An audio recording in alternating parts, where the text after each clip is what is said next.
started. You do, well, Jared's here. Oh, Jared's here. Okay. Here's Scott. Push the button. Here you go.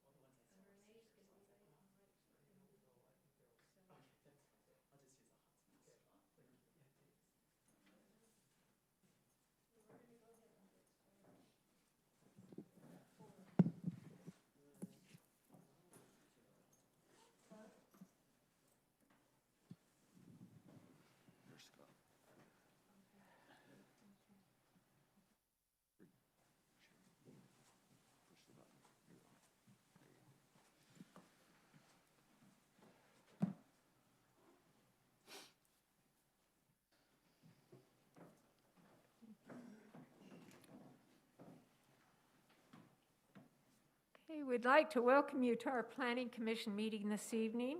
This is Planning Commission meeting for April 8th, 2021. The meeting is being recorded, and we'd like to welcome all of you here. We're going to begin our meeting this evening with an opening prayer by Commissioner Callis and a pledge of allegiance by Commissioner Showers.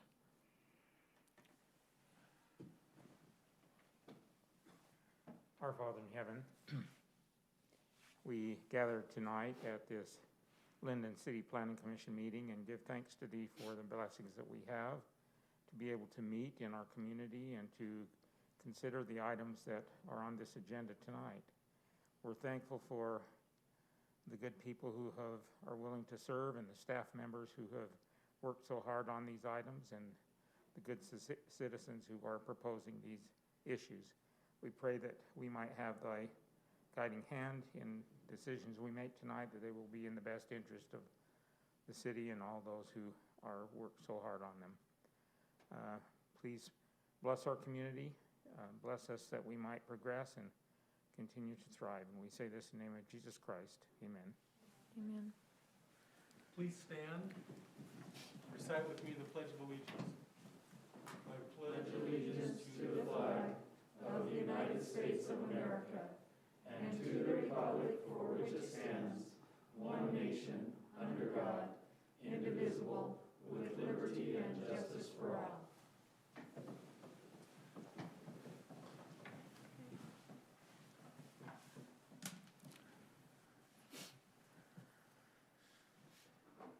Okay, we'll begin with a roll call of the commissioners.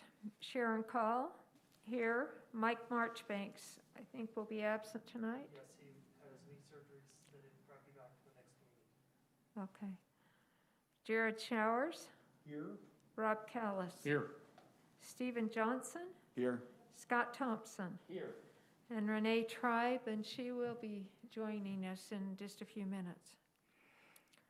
Okay. Item number 2 on the agenda, this is approval of the minutes. These are the minutes from March 23rd, 2021. And commissioners have received these minutes ahead of time and had a chance to review those. Do you have any changes or corrections on the minutes? I didn't see anything that needed to be changed. Corrected. Do I have a motion for approval? I'll make that motion. Okay, I have a motion. Do I have a second? Second. Okay, motion and a second. All in favor? Aye. Aye. Any opposed? Okay, the voting is unanimous. Okay, item number 3 on the agenda. This is a time for public comment. This would be for any items that are not already on the agenda for this evening. Is there anyone here for that purpose? Okay. We're going to go on to item number 4.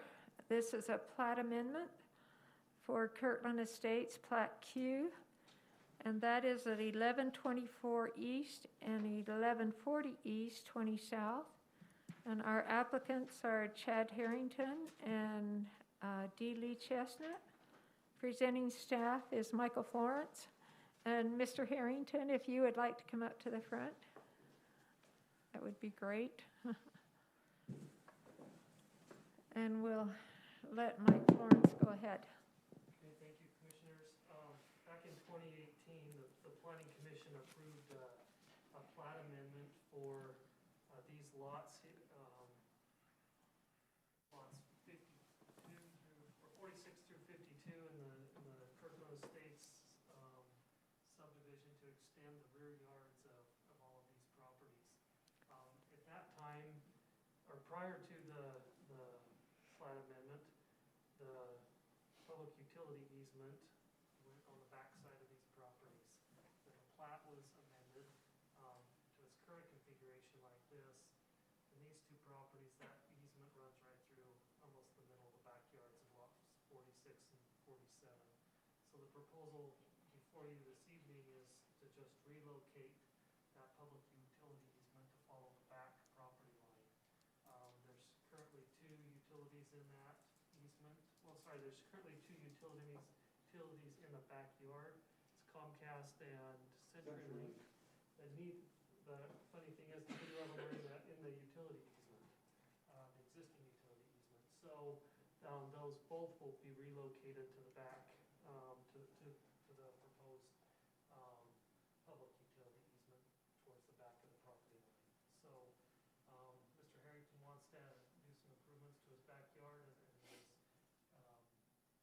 those utilities run through the backyard in various locations, and so this moving the utility easement to the back of the property will be able to facilitate that relocation of the utilities as well. So with that, the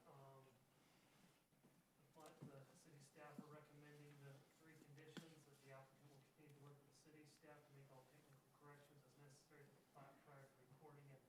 Since the staff report came out, that plat has been approved, so you could actually, by both city engineering and staff, so you could actually strike number one if you wanted to. Prior to plat recording, the applicant will update the final Mylar to include notarized signatures to the owner's consent to dedication and obtain signatures of all entities indicated on the subdivision plat attached to yours. I just need to get the city signatures on that now. So you can't keep number two because half of it's finished on that condition, but we got to finish up that last half. So do you have any questions for me or Mr. Harrington? So has the easement been moved on lots 51, 50, 49, 48? No, Mr. Harrington probably explain that better than I can. Yeah, so the reason we didn't move it 2 years ago is there are existing lines in there. We're contemplating building a detached apartment, which we're not doing yet, but we're contemplating it. So we figured out where we want to build it, and we realized, hey, those lines are right in our way. And we also discovered they're not in the easement. However, beyond about lot 48, they are in easement. So I was able to negotiate with those utility companies and say, hey, you're out of easement. You have to, you need to move these lines anyway. Would you be willing to move them into a new easement? And they agreed. I ended up having to dig the trench for them, but long story short, we agreed to something. My other neighbors, they're actually in easement, so, and it would actually be disruptive to their yards as they've been designed to do it. So it wasn't a win for either the utilities or my neighbors. But for me and my next door neighbor, it is a win. Yeah. I was just confused as to why the easement had legs on it. And if that, yeah, I understand now, if it hasn't been moved. There are existing utility pedestals at each of those corners. And so the utility companies needed to go from one pedestal to another pedestal to simplify their thing. So that's why that's how it is. Any other questions? Well, that seems pretty straightforward. Not much to it. So, do I have a motion? I'll make a motion.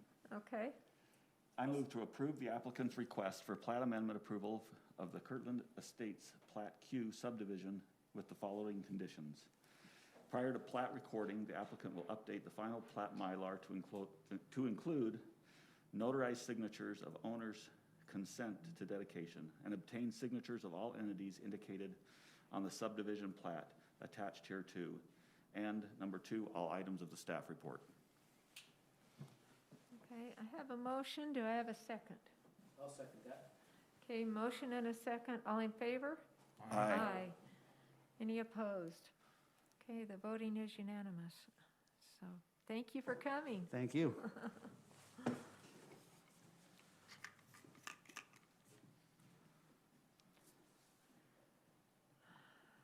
Okay, the next item on our agenda, this is a conditional use permit with, is it Ollis? Is that how you say it? Yeah. Ollis Towing at 973 West 240 North. And the applicant is Carlos Ollis. And who do you have with you? Jason, my son. Oh, okay. He speaks better English than me. Oh, all right. Yeah, I'm here to explain it a little bit better and just help him understand what you guys are really trying to say and stuff. Oh, that's great. Okay, and our presenting staff is Michael Florence. Thank you, Commissioners. Just as a reminder, this item was before you 2 weeks ago for a conditional use permit. The applicant's business is on the east side of this building. It's a building divided up into 2 or 3 sections, and Mr. Lass has the shop in the back and the tow yard, or the storage yard in the back. After the last planning commission meeting, I went down there the next day to take photos of the property. This is what it looked like at that time. The vehicles were double parked on the west side of the lane, east side of the lane. There's cars. Probably couldn't get any emergency vehicles through there if you needed to. A lot of outdoor storage of parts. Cars quadruple parked in the back lot there. Mr. Alas, over the last 2 weeks, has really worked hard to clean this property up. He's removed a bunch of vehicles. He's put privacy slats along in the fence along 240 North. He also put those in this corner right there. Remember the cleaning service building is here to the west, or to the east, so he put slats in there. So this is what the yard looks like now. It's quite a bit cleaner. There's still some inoperable vehicles or wrecked vehicles. You can see one there in the photo there. There's another one there in the back. Since the last planning commission meeting, the property manager gave me a call. So I put this photo in your staff report because that was my understanding of where Mr. Alaska parked. But after I sent out the staff report, the property manager gave me a call and said that this was incorrect, that the only parking that's allowed under the lease agreement is anywhere behind the asphalt area here on the east side of the building. So the gravel area is where the applicant can park any vehicles. As a reminder, the business is for auto repair, towing, and car sales. Now the office portion is what the property manager told me. The office area here in the front will have access to the asphalted or hard surface parking stalls. I believe the applicant is trying to secure that lease for the office area, but he currently does not have that. So his lease is only the shop area and the gravel area. So the main issue is the city code. Let me pull this up real quick. The city code requires that under 17.18.080 requires that all parking be on a hard surface. It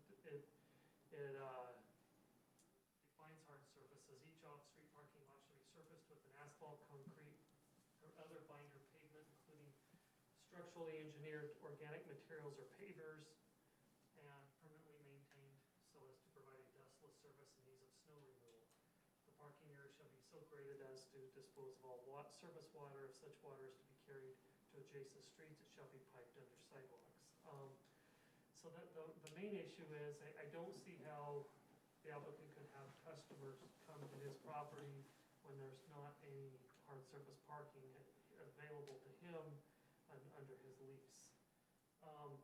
So I updated some of the conditions, and we'll have to discuss this and see how the commission feels, but I updated condition 1 that says, according to the property manager, the applicant's parking arrangement under the lease agreement begins at the gravel area on the east side of the building. Until either the applicant installs properly graded asphalt for customer parking as per Lindon City Code 1718-080, or secures asphalted parking areas from the property owner, no customers will be allowed to come to the site. I don't know how Mr. Lass, he'll need to discuss with you how he could still operate his business. I don't know if it can just be by towing or being able to just work on the cars that he tows for himself. Number 2, no automobile parts will be stored outside of the building. 3, all work will be performed within the building. The applicant will comply with the submitted waste management plan for used oils and other liquids. The applicant will comply with all light industrial zoning requirements found in 1749 of the Lindon City Code. For vehicles being repaired, no more than 10 inoperable vehicles or those being parked for repairs for longer than 72 hours shall be kept on the property and shall be parked only in the rear gravel storage area for Lindon City Code 17.06.040. Now, this condition is the exact same condition that you put on Geo Automotive back in 2017 that's sharing the building with Mr. Lass. Condition 7, for vehicles towed to the site, vehicles will be parked only in the rear gravel storage area per Lindon City Code 17.46040. The day after the planning commission meeting, a number of vehicles were being stored on the street, and those were towed by our police department. And so that's the reason for the condition, that they just be parked in the gravel area. And then number 8, for purposes of maintaining safe access and to promote uncluttered sites, all outdoor parking areas, including the gravel parking area behind the building, must be parked in a manner that all individual vehicles can be relocated without the necessity of first relocating others. So this comes into play with no double stacking, no triple stacking. You've got to be able to, if you can't move one car to get to another car, basically. And then number 9 I removed because it doesn't apply into the current lease, that all asphalt parking areas shall be striped to ensure parking meeting the parking requirements of 1718 as found in Exhibit A, and then number 10, all items in the staff report. So with that, I'd be glad to answer any questions. We probably need some additional information from the applicant on his business description as well. So maybe I misunderstood, or if you could clarify. It sounds like the property manager has leased him a building with no parking. Basically, they can only park on the gravel areas. Yeah, and I explained that to the applicant as well. So they're saying. Or sorry, to the property manager. Right. They're saying he can only park on the gravel, but we're saying as a city, that doesn't work for us. Mm-hmm. We've got a conundrum here. You do. Have you discussed that with the lessor or the landlord? Yes, we've been talking about it. They're waiting on their end. They're seeing what they can take or what they're working on. But we have talked to them, and we have given them an offer for that front office space on that, so we can have that whole paved area. It looks like from this aerial view that if they asphalt the building Geo on the west, looks like they've asphalted up to that gate. Mm-hmm. So if the landlord asphalted up to that gate, that would solve the problem. That would solve the problem. Yeah. Who knows the probability of the landlord wanting to asphalt the. Right. I mean, that's between you and he. Yeah. But, okay. So as far as for right now, though, really the only thing you're able to do is just work on the vehicles that have been towed there? Is that correct? And Yeah. unless you can get some of these other things worked out with the landlord. Because, I mean, the whole point for planning like a dealership and stuff is so we can, because we're trying to work on our vehicles so we can get rid of them so we can make more space. Yeah.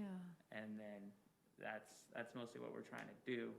And that's, I mean, as far as like customers, right now, we don't have any customers. We're still trying to get our stuff fixed to get it out. Uh-huh. But the parking, it sounds like was quite a problem But now. I guess you wouldn't have a place, so you're saying you're fixing cars, right? Right. And then you want to sell them. Under the Right. current agreement, you have no place to display them, Right. Or have customers park.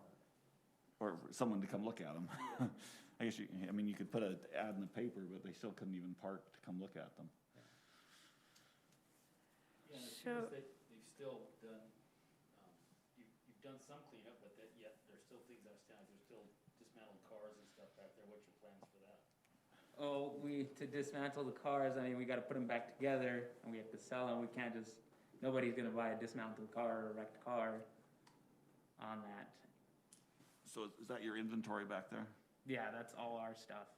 So you plan on fixing, so all this, the plan is to fix it up and get it running again And get it out. and get it out. Yeah. This aerial view is not current, is it? It is not.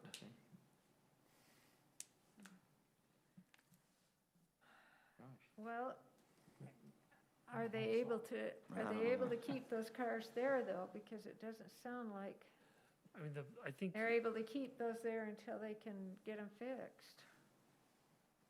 Did I read was it number 6, that they can keep 10? Is that what, that's the condition you put on the property next door. So so that at any one time, they could have 10 parked in the back there that they're working on or whatever? In the and that's it? back.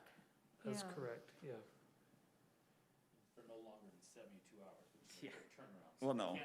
So they can't be a wrecked car. They have to be a, No, I think, Scott, what it says is there can be 10 that's over 72 hours. Is that right? Or is it the other way?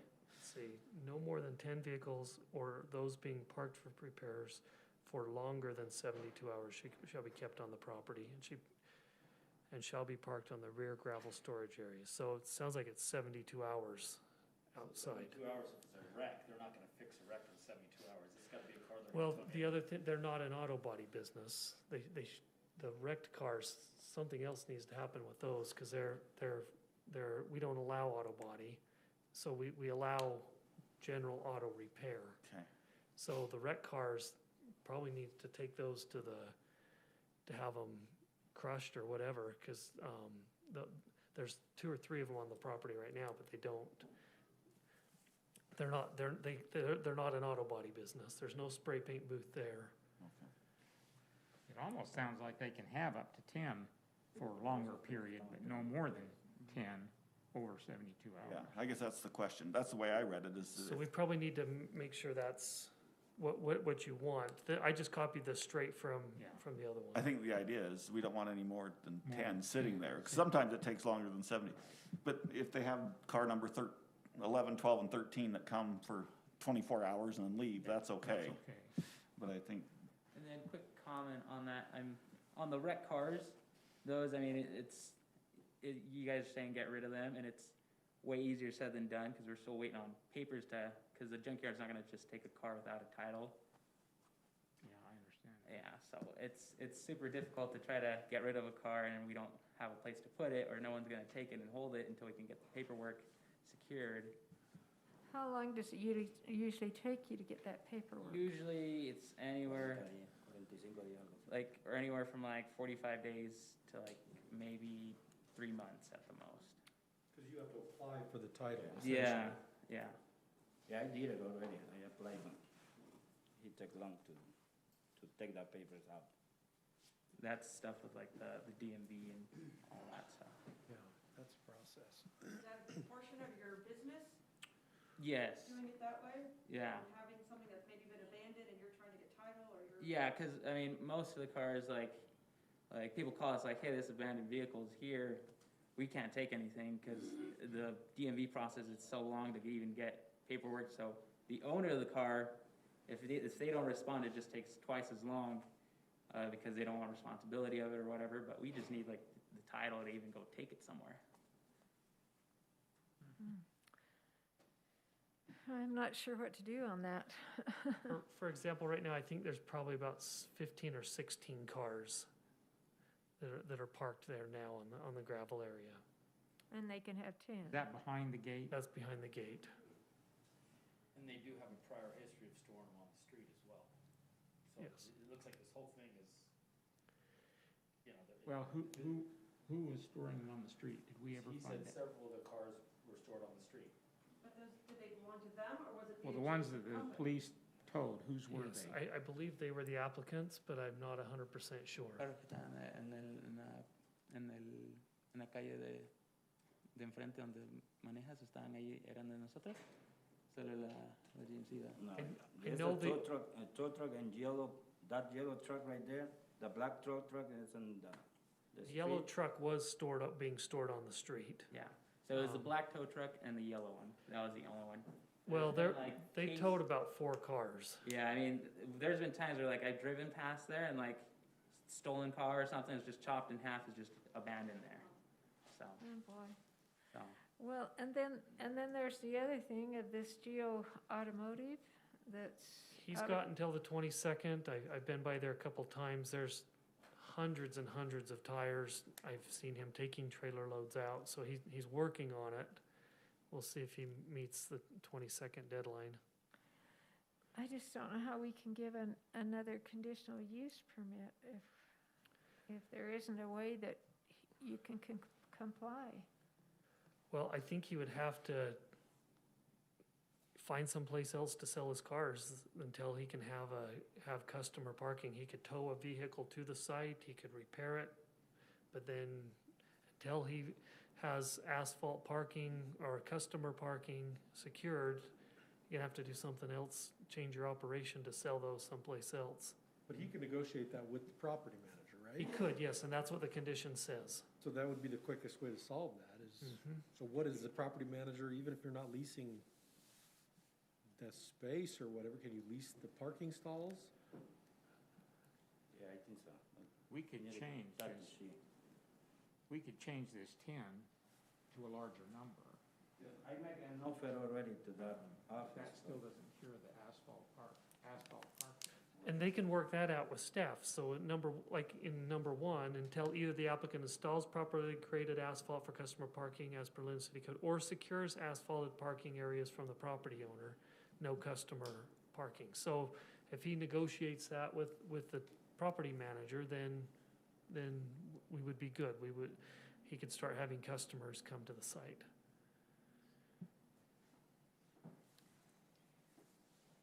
Is the property manager open to this? I mean, how far are you in those discussions? que, ¿cuánto de discusión estás con el landlord de rentar la oficina? Pero yo le hice una oferta, pero ella no está hablando con su papá. Ajá. El papá es el que El tiene. papá es el que tiene las decisiones. Okay.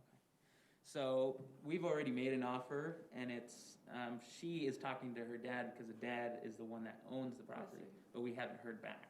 Okay, but you've started that process. Yes.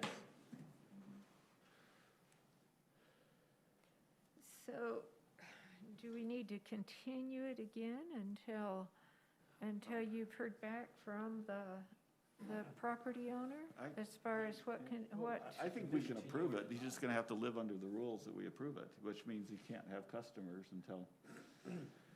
I mean, my general feeling is, right, if he wants to repair cars, and I'm fine with maybe bumping that up to 15. Yeah. That yard's big enough in the back, it could hold 15 cars, and he's put the slats in. I don't think that would be a. But I that, wouldn't let is go. that that's not an ordinance change, though. No, this is just your condition, so was a that condition Okay. under the- that Okay. number is somewhat fluid. I think you just need to make sure, if you're giving Geo 10 next door, you're giving him 15. I mean, Geo could always come in and amend his conditional use permit to 15. That's not a problem. And I guess I'm fine with 10 too, but I don't see the big issue there.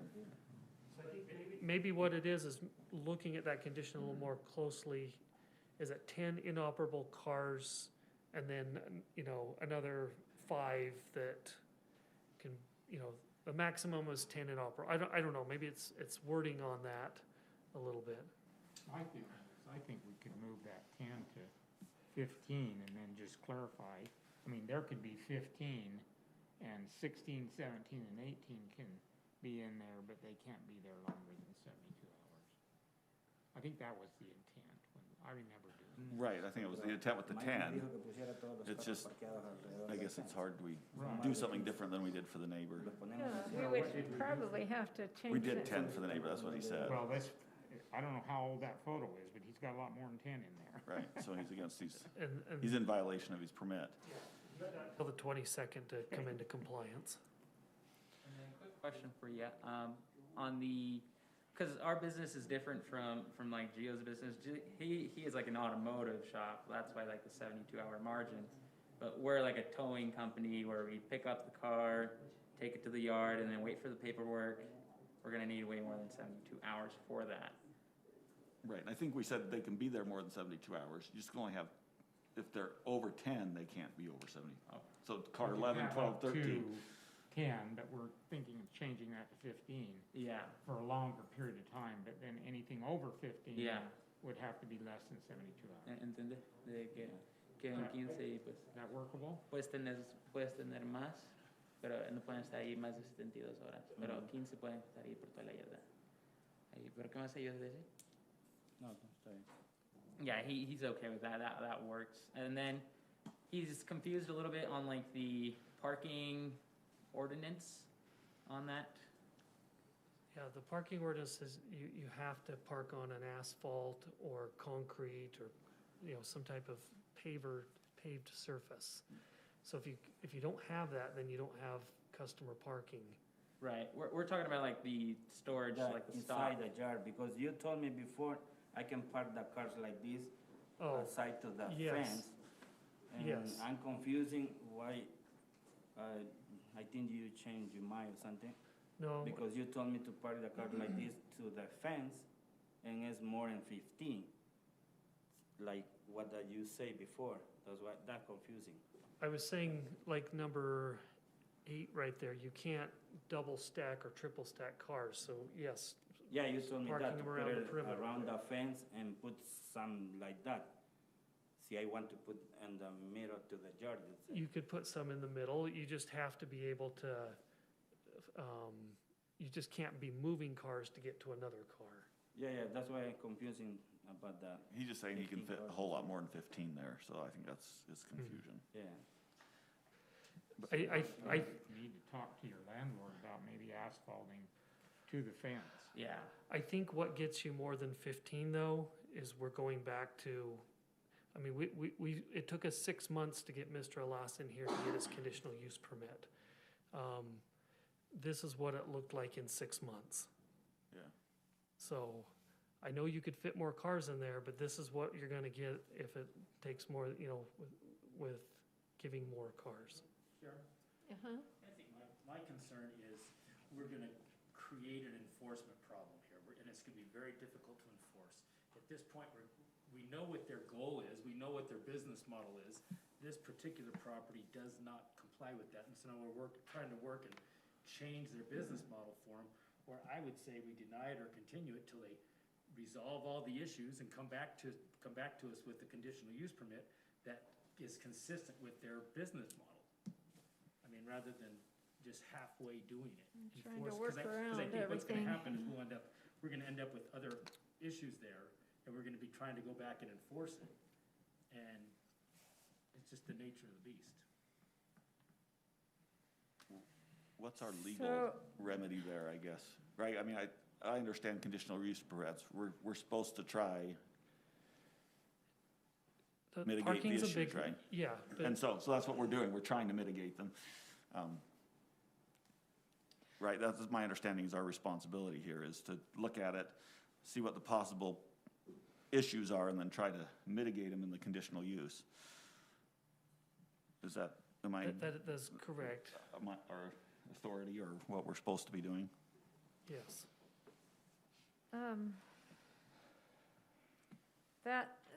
The thing that I'm concerned about is putting him in a impossible situation where he can't, with your business model, that you can't bring things into compliance.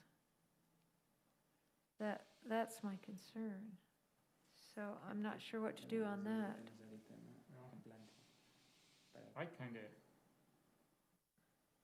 I sort of could make a motion that we continue and that we explain to Mr. Ellis, is it? That we are open to increasing the number of vehicles he can keep on property for longer than 72 hours, up to maybe 15. But that you need to go back and talk to your landlord and see if you can get him to, as part of your lease, extend that asphalt area there, and that will cure the parking issue. And then could that be our customer parking if that was I asphalted believe there? so, yeah. That would cure your problem. Then you can come back and probably get this approved. Que lo que están diciendo es que si le ponen asfalto hasta la grava antes que llegue al fence, que ahí puedes usar para... It looks like they've asphalted on the west side first. Si no quieres, pues rentar la oficina de enfrente. Pero si rentas la oficina de enfrente, obviamente, pues... No le va a poner eso. Es más fácil que le rentemos. He's just saying that most likely it's just probably going to be easier to try to get the lease for the office than trying to ask our landlord to pay Yeah, that. and if you do get a lease on that, then you could come back, Yeah. probably, Yeah, either one. either one. Yeah, it's just, the whole thing, it's like, we're not putting a dealership tomorrow. That's for Right. like the future. That's why we're just trying to apply for it right now. Right now, we're just trying to get all our cars going to get it out so that we can actually just keep it functioning. Like bringing 1 or 2 cars in, fix them up, sell them, and then go on from there. We're not looking to pack the whole yard full of cars. Right. So can they continue to do business, though, if we're continuing the They should not be Conditional doing use. any business. I don't think since the planning commission meeting, they've been working to clean that yard up, so I'm not sure how much business they've done. There's no business going on. I mean, Okay. we're nonstop. I've been working weekends. Every day off I go over there, Okay, go help him clean up Okay. everything. So. I guess that's my concern. Do we continue it for another Well, couldn't they, 2.5 weeks before they can start business? We're worried about strapping them, but they understand that they either have to get parking Yeah. paved or get, right, or they're gonna have, probably go find another place. Yep. So I don't know if, I don't see the harm in, I guess I don't see the harm in them knowing that, right? That if they don't get one of those 2 things, they're gonna have to go find probably another place to do what they wanna do. well, if we did approve it, then it would have to be with another condition that that asphalt is extended. Or they don't have any customers. I mean, they could have no customers and be just fine there. Well, they could have no customers for 2 weeks too. Right? Well, my understanding, if we don't move forward, they can't even start working on a car there. That's correct. And so that I guess that's my concern. I don't wanna, I mean, we moved this meeting up. We've gotta meet 2.5 weeks before they could come back to our body. but I think there is so many things that need to be worked out. I'm not sure I'm comfortable approving a conditional use unless some of these things are worked out first. Mike, I can't remember if I remember talking about this, but whether we've ever done anything like this. Could we approve it but require them to come back and show us compliance with that? Well, we could give them a time frame. A time frame, saying within 6 months, show that you have parking and that there still are only 15 vehicles there, and, just something so that there's a checkup, Yeah. so Yeah, that it's I on don't our think radar. I don't think that's a problem. I would think not 6 months, but 3 months or something like that, give them, I mean, if they're working on a lease, I mean, that's either gonna happen in 30 days or Yeah. not, so. right. I think 60 days maybe or something, 45 days. I could make a motion and do that if everybody feels okay about that. That we go ahead and approve making the change to the 10 to 15 and give them 60 days to come back and have solved the parking situation with their landlord. I just don't wanna shut them down for the other two parts of their business, the towing Well, that wouldn't. and the repairs, so I'm okay with that. But within But 60 prior- days, they would have sure. to come back. Prior to with them it. doing any sales, they Right. they need to figure out the parking situation, and 60 days, I think, would be ample time to. Right. And they could come back in 60 days and say, we're not gonna We have haven't figured it customers, out. and that's fine. Or they could have their landlord have it done in 2 weeks. Right. Well, how do we get around the fact that the neighbors are 10? Geo Automotive is 10. How are we getting around that? That's what I'm concerned I- about too. Different because- business model. They're very different business models. And they can come back and ask for that if they want. I think this is They need it. a short-term repair versus a long-term repair. You're gonna need a longer time more vehicles for that long-term repair. So is what we're talking about, does that sound reasonable to you, that you could work with that? If we gave 60 days? So can you remind exactly what is the agreement then? 60 days?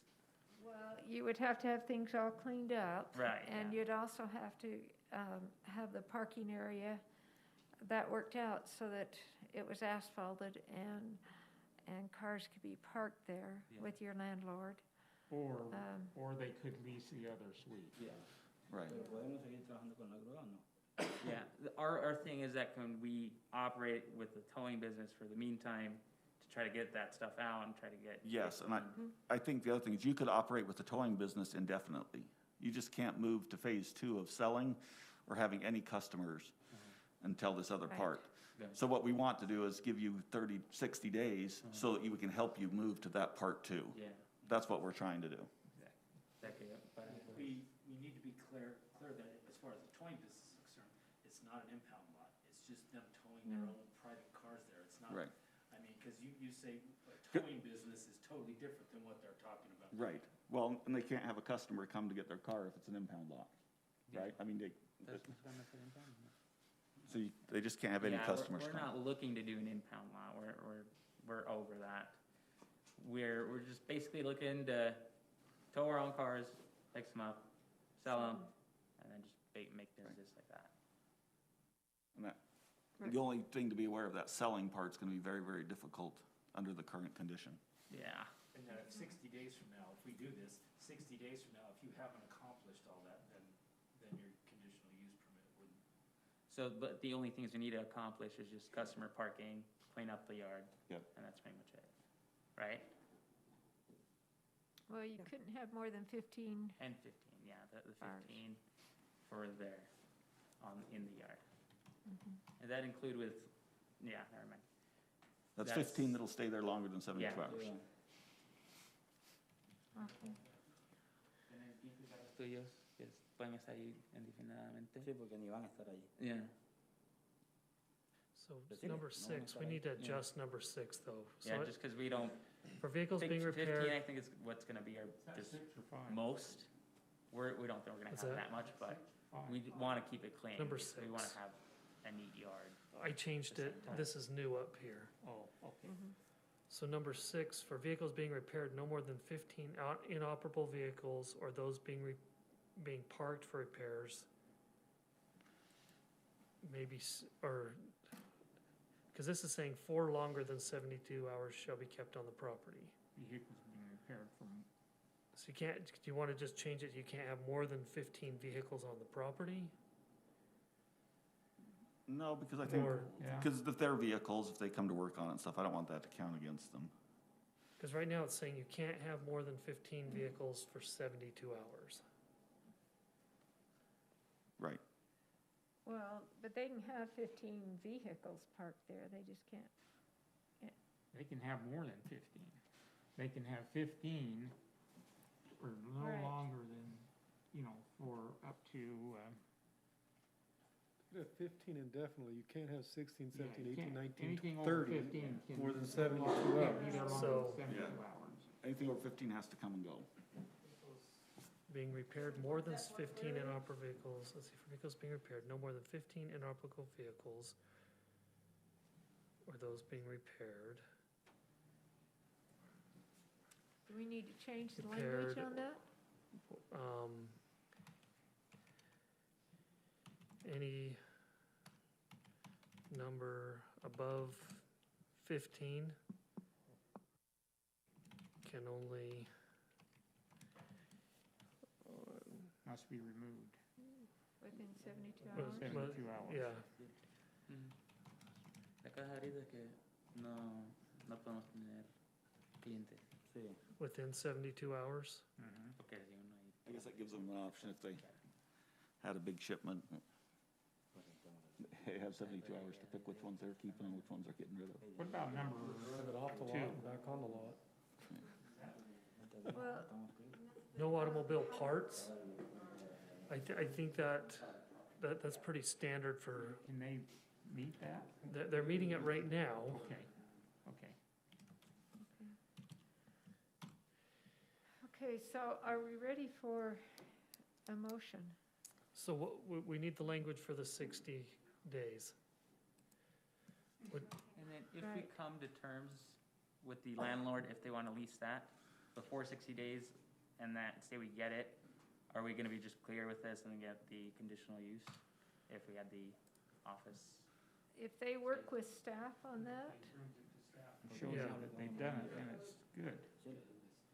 they need to come back to planning commission? I wouldn't think so. Because we can call her tomorrow and see what's going on. Yeah. And then go on from there. What staff is saying is that if you can, get things worked out before 60 days, you can work directly with staff on that rather than having to come back to Yeah.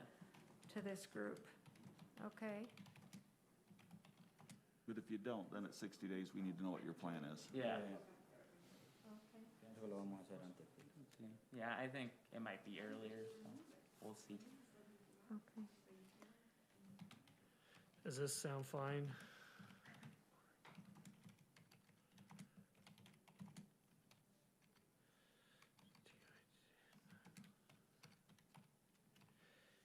So within 60 days, the applicant shall obtain hard surface parking as per Title 17.18, that's the parking code. Do we have to say how much of it, or to what point, or?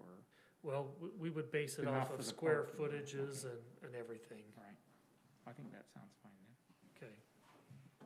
Okay, and you understand all these conditions that Yeah, we can you put go up through here? them just real quick, just so we are clear? I can- Okay, Mike, do you want to read those? You Yeah, can so probably read within them better 60 than we days, the can. applicant shall obtain hard surface parking as per Title 17.18, that's our parking code. So that'll tell you how many stalls you need, that they need to be striped, where they can be located, to make sure that you have proper turnaround area. According to the property manager, the applicant parking arrangement under the lease, I don't know if 2 is still needed, I don't get I it. don't think 2 is. okay?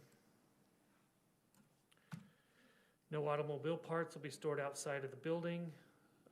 All work will be performed within the building.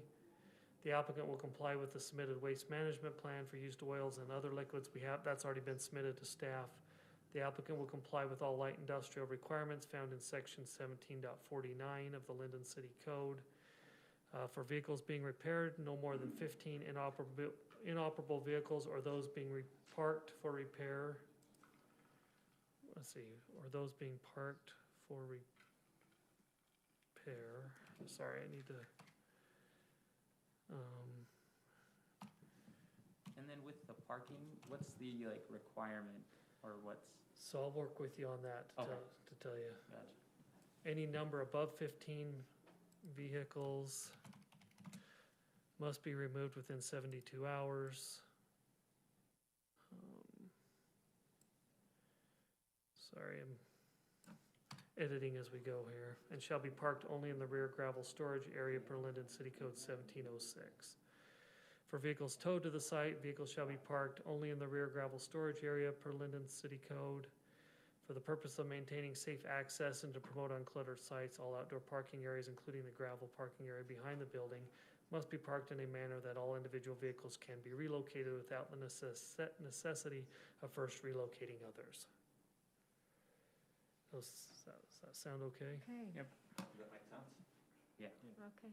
And then I have a question on the access road, the road that the city owns. Why does it say we can't park there, but there's no parking signs on it? I So- don't know that. So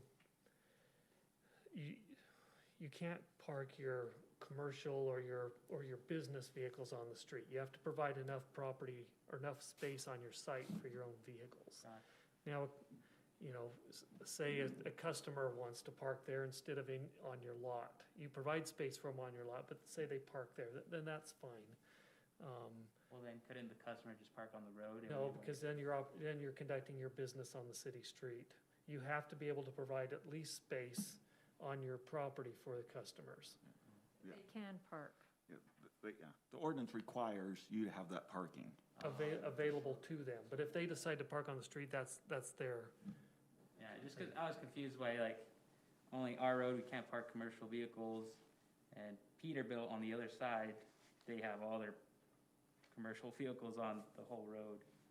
That's why I was just wondering. Well, that shouldn't be happening, right? no. No, if they are, they're in violation. That's why I felt like it was unfair that one time when they're like, oh, we can't have any commercial vehicles. I was like, No, the other road over there has. that's just Maybe standard. city staff needs to check on that Yeah. also. Yep.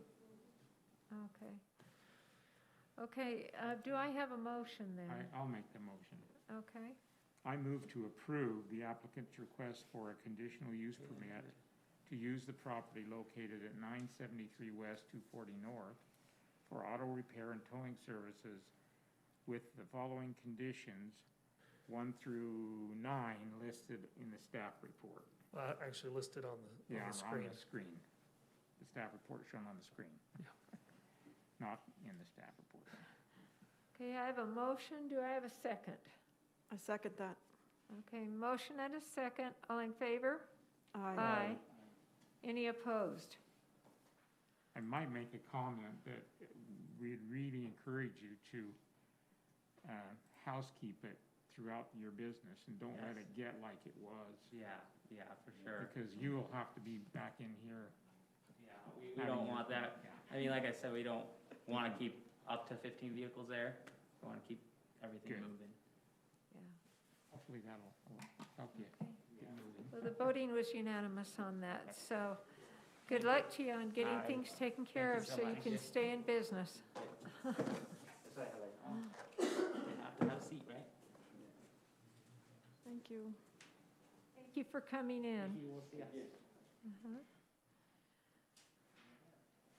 Okay, the next item on our agenda, this is item number 6. This is amended site plan approval for Dastrup Auto Incorporated, 475 North State Street.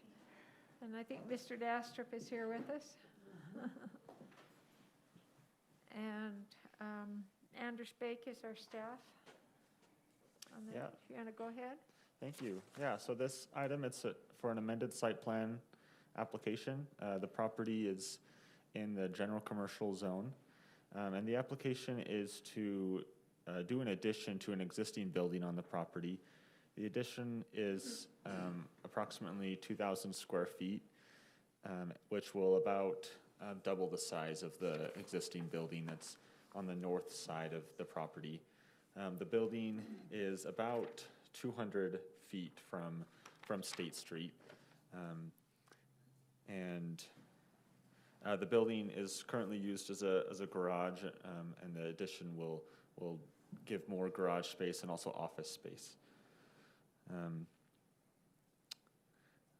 And so the existing building was already on the property when Dastrup Auto received site plan approval for the property in 2016. It's the facade of all 4 sides is a corrugated metal siding, and the applicant is proposing to continue with that same siding for the southeast, the south and east sides of the building, and then he's proposing to change the east side or the street-facing side of the building to a different material, and we'll show a rendering of that later. So the property, it's surrounded on both the north and south sides by other general commercial properties, but then there's residential or R120 properties to the west. So the building meets setback requirements, and the proposed addition also meets those requirements. And then for parking, there's plenty of parking already on the site. The additional square footage will requires more parking, but it requires 64 total parking stalls on the property, and the property well exceeds that with about 113 stalls. And then the landscaping standards won't be changed with this addition, and those were previously approved with a previous site plan, and those are still currently being met with 5,200 square feet of landscaping on the site, and then the 20 feet of landscaping along State Street. So to go to the building elevations,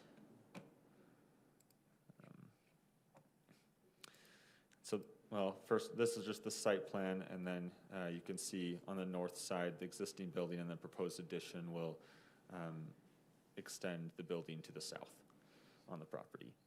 Is it just to the south, or is it widening it? I couldn't tell by the. It's not. It's just to the south. Yeah, Okay. it's basically just a mirror image. Yeah, where it's just extending it to the south. Yeah, about double the size that it's currently.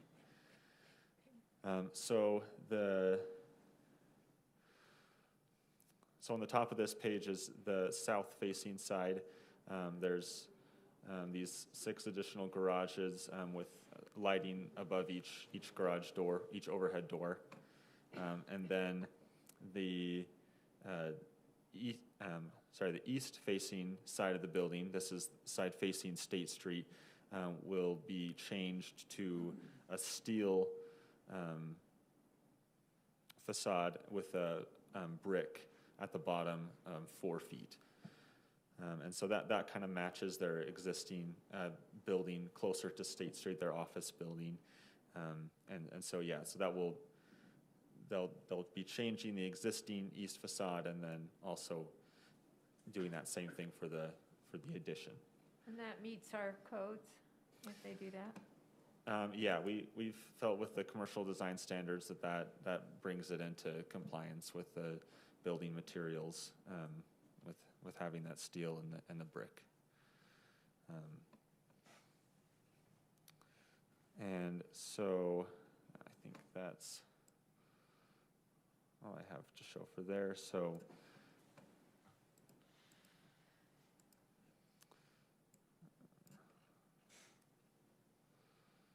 okay, so the proposed motion for this application to approve, deny, or continue the applicant's request for amended site plan approval with the following conditions.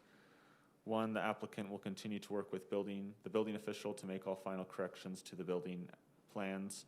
2, the applicant will continue to work with the city engineer to make all final corrections to the engineering documents.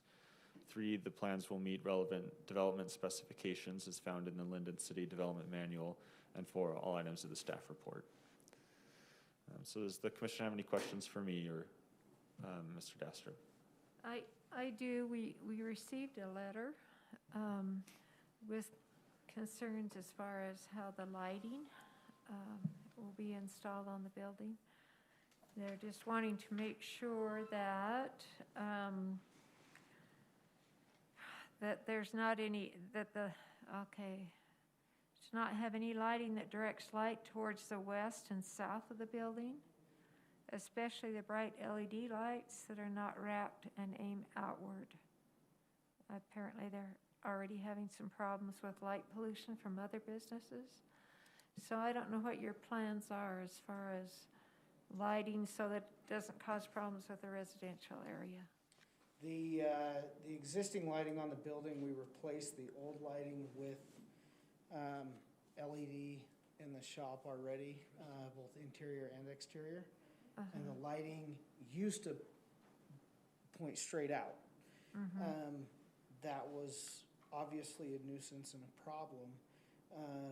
We replaced that several years back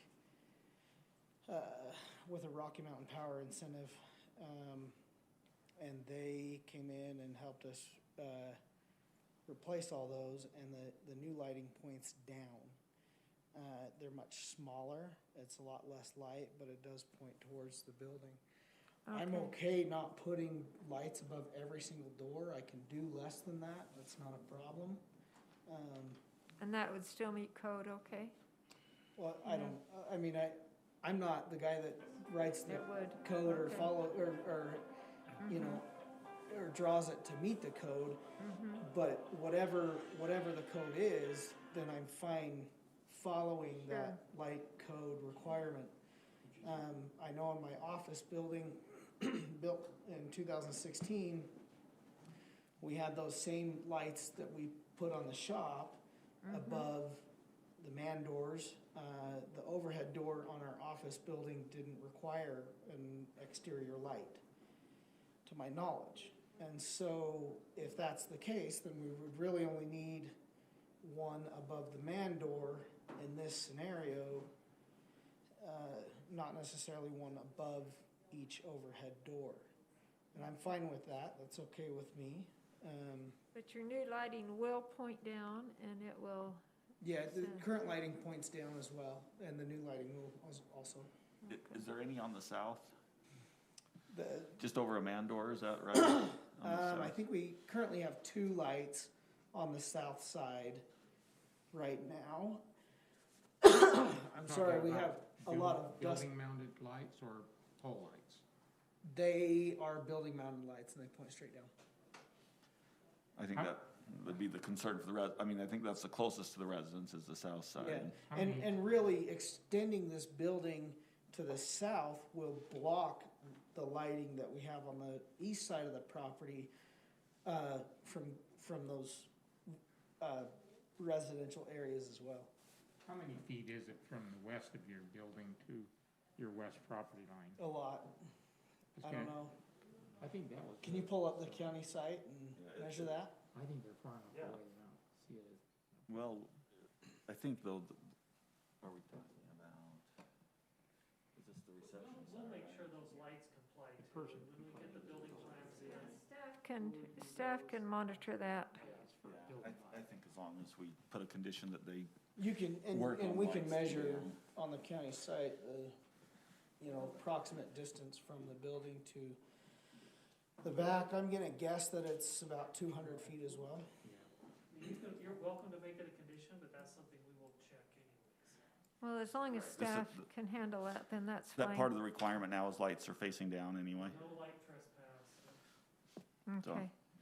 They're just saying that because all the trees were removed.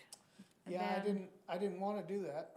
Yeah, I was Yeah. required to, I actually came and requested not to be required to do that.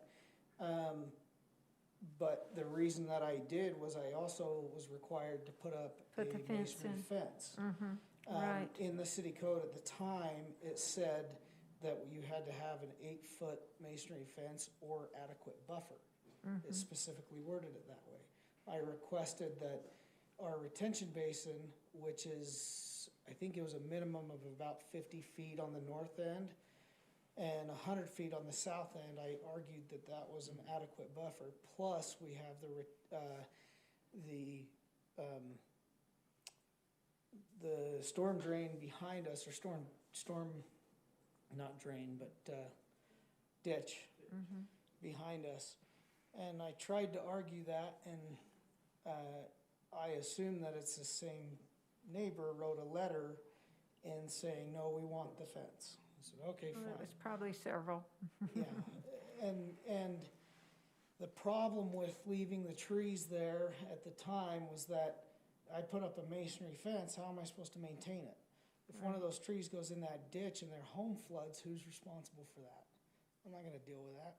I don't want the liability. So I lopped them all off in self-preservation financially.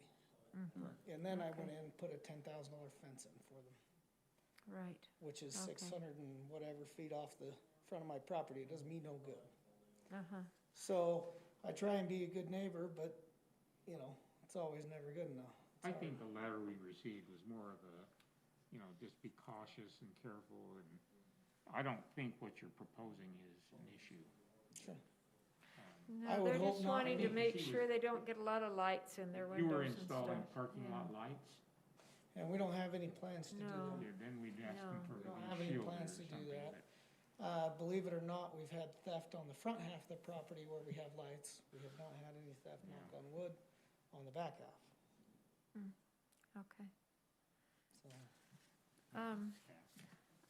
I don't have any other questions. Does anyone else? One of the things that I do want to mention is, from my understanding, the city code requires that if you add on more than 20% of the building size, it has to be brought up to design standards. Right. The question that I have is, my understanding is that the metal siding is not up to city code for design standard. Now, the building in question, or the existing building is a metal constructed building. It's I-beam design building. Bringing that up to code, whether it's masonry or, if you can remind me what that code is, percentage-wise masonry. I don't think they're asking that, they're just. Well, I just want to make sure, because when I order the steel building, I have to pay for it before they'll even order it. They only hold a quote for 2 weeks right now. It's going up like crazy. So what staff has suggested is, if you can go back to the elevations and Yeah. So my question This is, is the only side that you see, that, the one with the brick on it. That was the only side you see from the street. correct. So our recommendation is that would meet because, city code, because it ties into the building in the front. You know, it meets, we felt that met the requirement. Even the percentage requirement. I don't want someone to come back later and say we didn't make him Well, do it. that's part of my concern as well, is I don't want to come back and say, okay, I ordered my building, I paid $100,000 for it already, and then they say, oh, wait, you do need to do a masonry building. You know, and the cheapest way to do that's concrete block, not steel construction. You I'm know, gonna the- defer I to should say the staff most on that, economical way. as far as, I mean, I'm fine with the way it looks and what they're doing if it meets the code. I mean, but I understand Mr. Dastrup's concern there, right? Yeah, and it's just not economically feasible to change this steel building to a masonry building is what my concern is. It just doesn't make any sense. well, and you wouldn't have to change it, you could just veneer it. But they're saying that they're willing to accept that. Okay, I just Is that want to be right, clear Steph? on that. with that side facing the street done that way. Okay. Okay. The remainder of the building would be the same as what it currently is and what the Lindon Nursery has on their main building. Uh-huh. So, Okay, and staff has felt like that meets. Yeah, and we worked, you know, back and forth to kind of come to that, and that's what we felt met the commercial design I'm good standards, with so, that. yeah. I think that'll help. Are we tie ready to everything make a in, so- motion on Yeah. that then? Sure, I'll move to approve the applicant's request for amended site plan approval with the conditions 1 through 4 in the staff report. Okay, I have a motion. I'm sorry, what were Oh, those? excuse me. The applicant will continue to work with the building official to make all final corrections in the building plans. The applicant will continue to work with the city engineer to make all final corrections to the engineering documents. The plans will meet relevant development specification as found in the Lindon City Development Manual and all items of the staff report. So those are all things you would work directly with staff on? Yep. Okay. Okay, we have a motion for approval. Do I have a second? I'll second. Okay, I have a motion and a second. All in favor? Aye. Any opposed? Okay, the voting is unanimous. You're doing a good work down there. Thank you. Thank you. We love the area. We've got a lot of awesome support, and Good. it's been a wonderful move. So, Well, you keep it looking very nice. thank you. We get a lot of good response from that from customers as well. Right. Well, thank you so much for Thank you. coming in.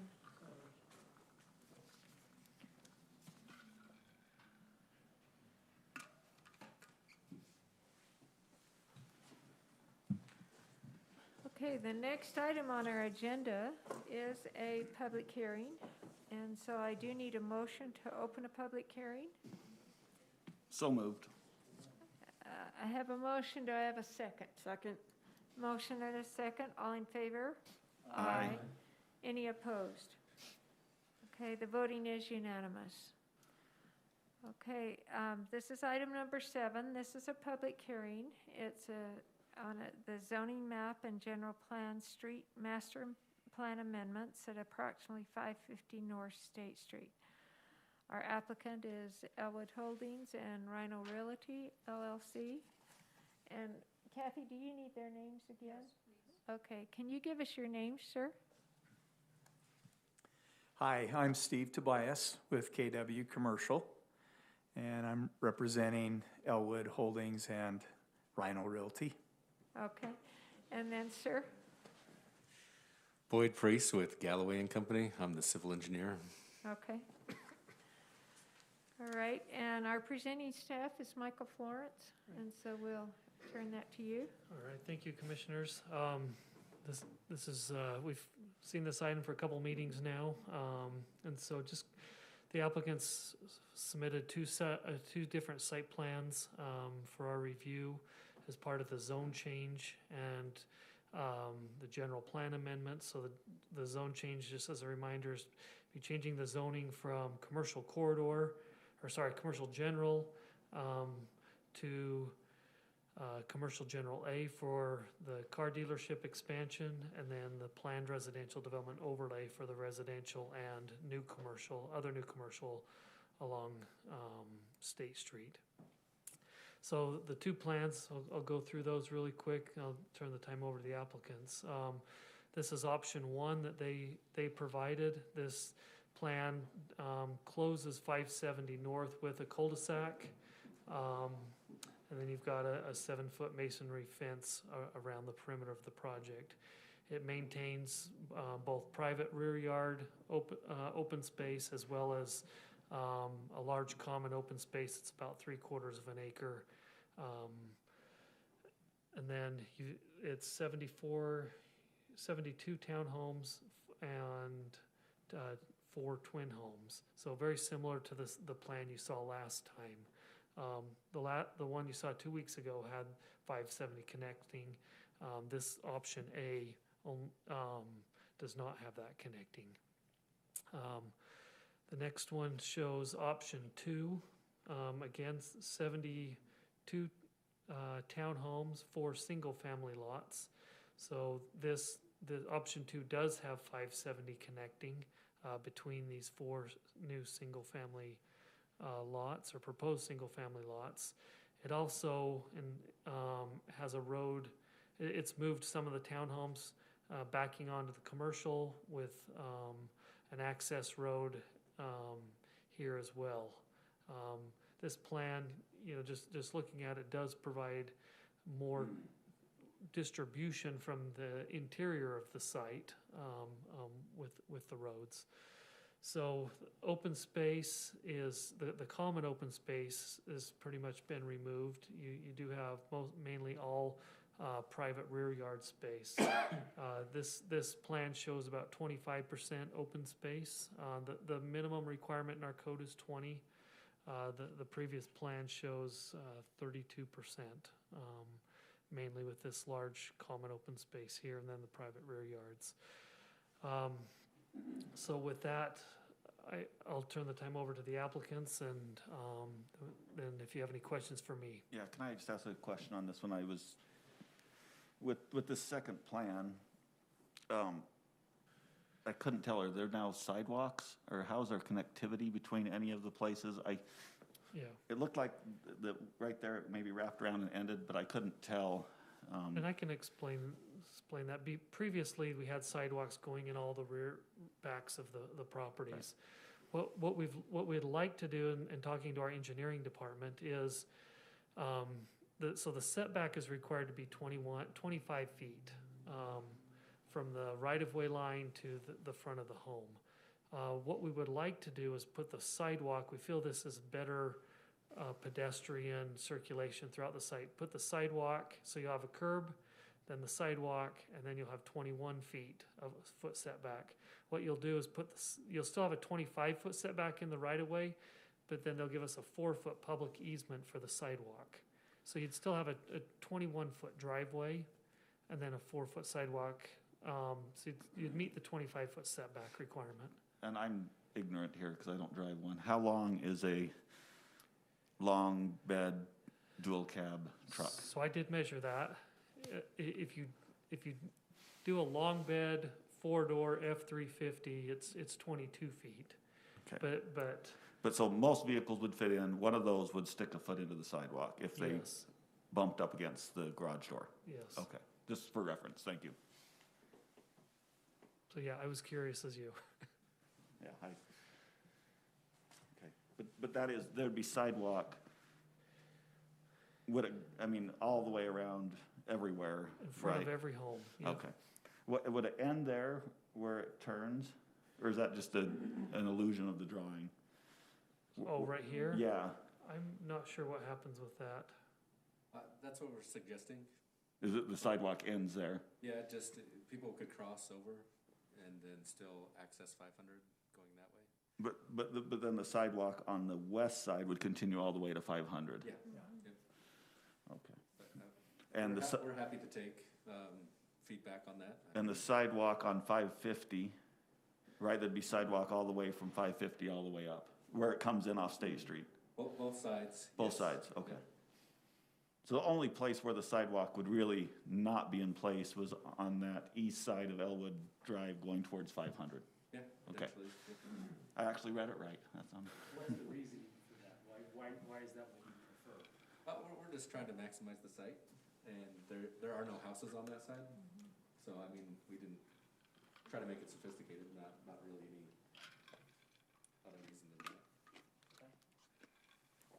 Okay, Mike, are you? I'm finished unless you have any questions for me. Okay. Do you have additional comments? Are you open to our questions, or did you want to go ahead? Let's see. Well, first of all, I wanted to thank your planning staff. They've been great to work with, a lot of hours on this. And we appreciate your comments. You guys have made suggestions that have ultimately created a better site plan. And these two options, we've listened to you, and we've tried to incorporate all of these changes into these two plans.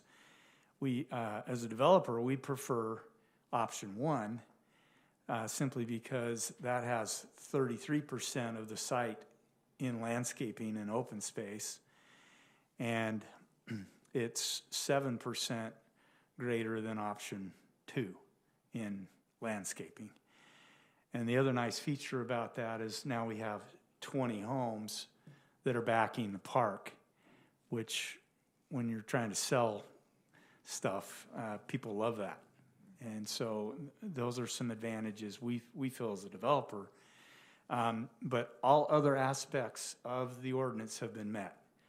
Your architectural renderings, the commercial 300-foot setback, the variation in housing styles, and of course the landscaping and fencing. Yeah, the only thing that I would add is, even though there's an option one and an option two, we try to make them both flexible enough that if you wanted to connect to 570, we'll kind of just leave that decision up to the city. But either option could accommodate that, even though we're just showing one on one and one on the other. So I guess just with that, is there an option on, just since you mentioned it, on option 2, not having that go through? Yeah, we can make that.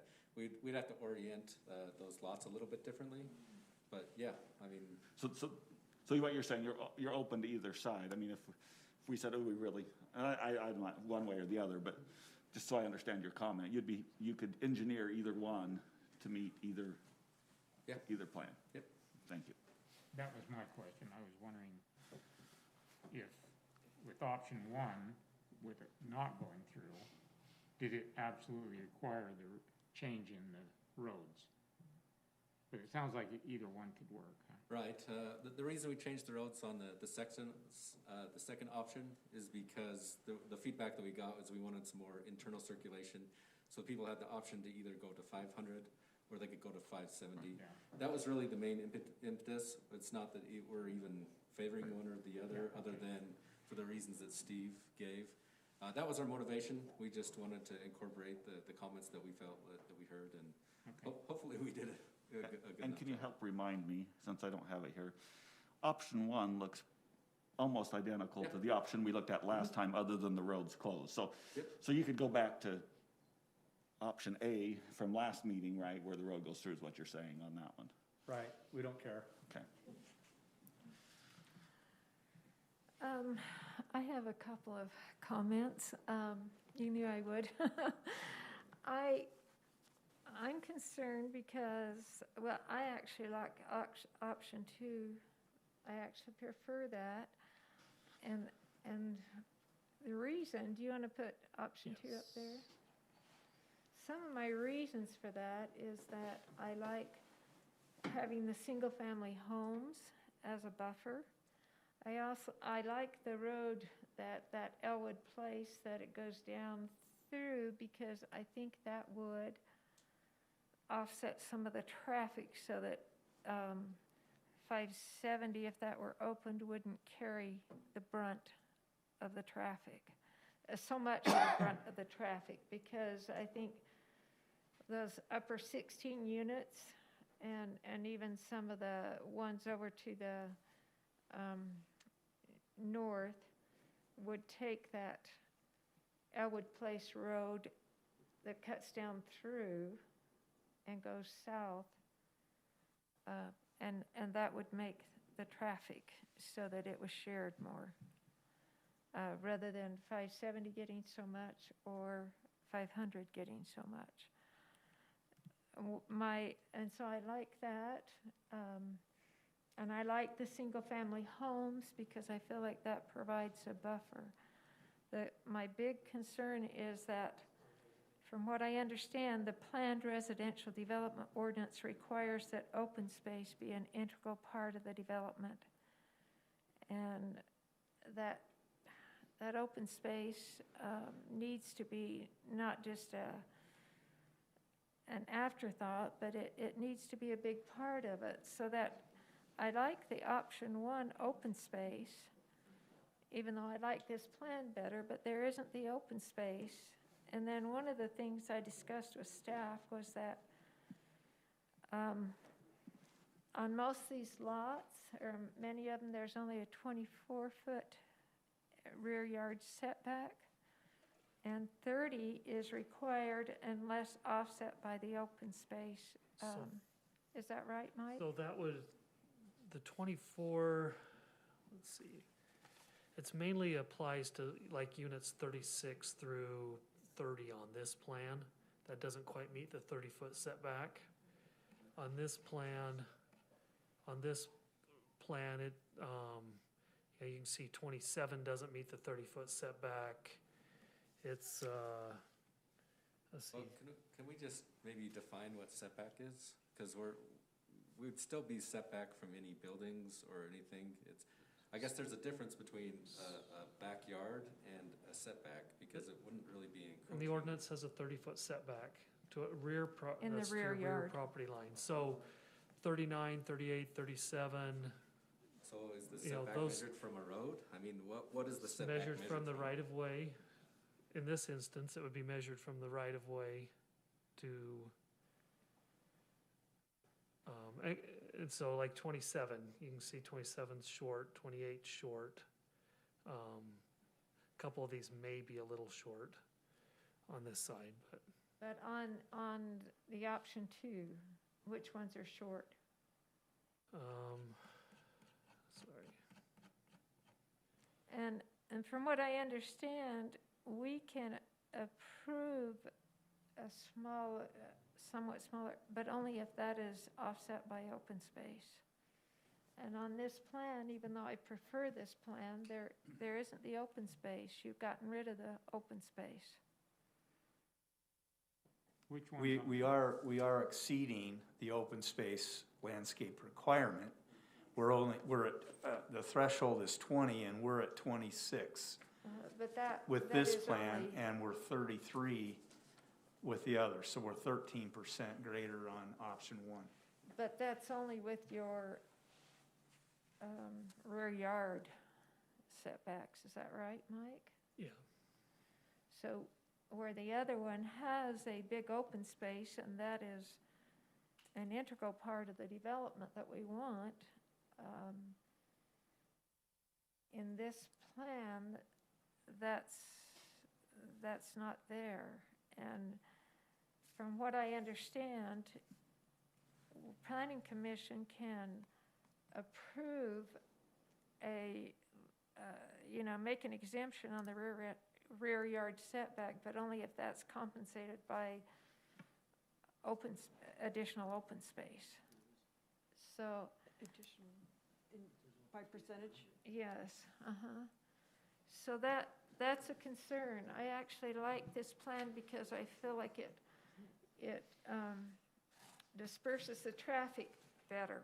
And so a lot of the people in the upper part of the development would actually take that road that goes down onto 500 instead of everything loading onto 570, or a big percentage.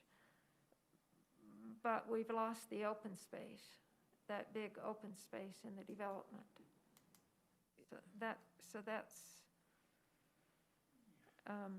that's a big concern I have. So anyway, anyone else? Which lots are short on? On this one, I think might be 36, 35. It's not, there's not as many on this one, but there are a couple, I believe. Couple of them.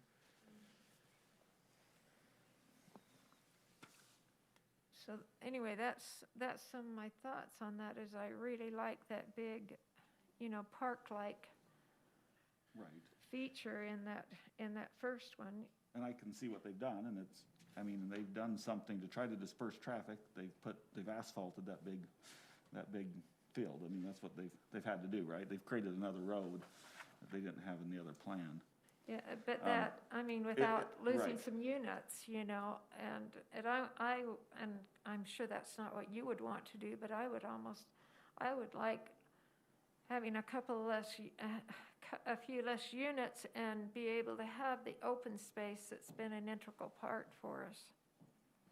Right. So, Sharon, me personally, I really like option 2. I think, and I applaud the developers for coming back and trying to take into account everything we say. One of the things we have to be aware of is that when State Street has the the bus going down the middle of it, to go to option 1 says that 73 homes in reality are all coming out on 500.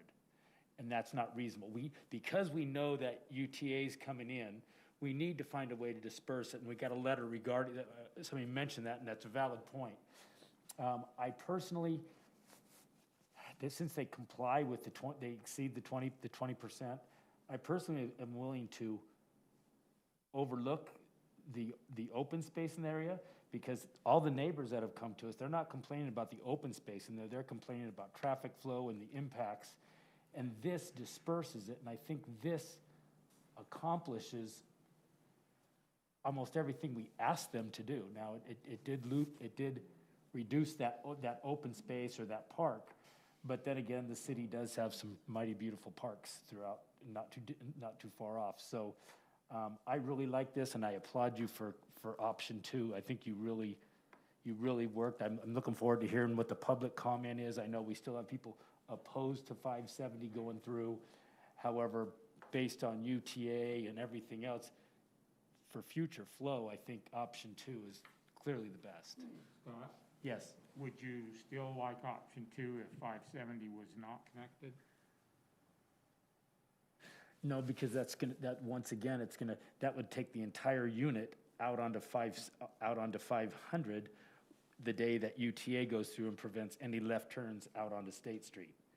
I mean, I think we need to disperse that traffic through more than just one location. So really, it's the connection that you like. I like this connection. I like the way they broke it up because it's not a straight shot. This isn't going to be perceived as a shortcut because the way they broke it up, you sort of got to go out of your way to get through there. It's not a straight shot, so I don't think we're going to generate speed complaints, and it's not going to be a normal flow. Hopefully, it won't be a normal flow of traffic. That's why I think this was a really good attempt to resolve some of the issues. And I do appreciate you keeping that buffer. Yes, I wish the buffer, personally, I wish the buffer was a little bit deeper. I do too. We're going from, and I don't know any way other than to reduce the density to make the buffer bigger. And that's the one thing that we've said, that we've asked before that has not ever been addressed. But I understand, you're the developer, you will maximize your density. That's totally understood. I'm not, but from my point of view, it would be great to have, this down to 65 versus 76 or something like that with a few more gradual. I'm going to throw out my wish list if I'm looking at what I picture Lindon as a transition, right? And that's what I picture, right? Is something a little more gradual. We are throwing a couple homes here. That's just I would love to see something transition more. Go from a quarter-acre home, then maybe the twin home, and just reduce the density. That's going to take, because everybody we've heard, and we've got the same letters again, and we've heard from lots of people, and all the issues come down to the density. That's what people are upset about. What the density creates, right? It will create parking issues, it will create traffic. And as I think about it as my position here, and I think of my responsibilities, my number one responsibility are the people who live here right now. I would say my number 2 responsibility is the people that are going to live here. Number 3 would be the businesses that are going to operate here. And unfortunately, my 4th priority is the developer because they're not Lindon residents right now. As I'm viewing it. But they also need to be able to develop something that works for them.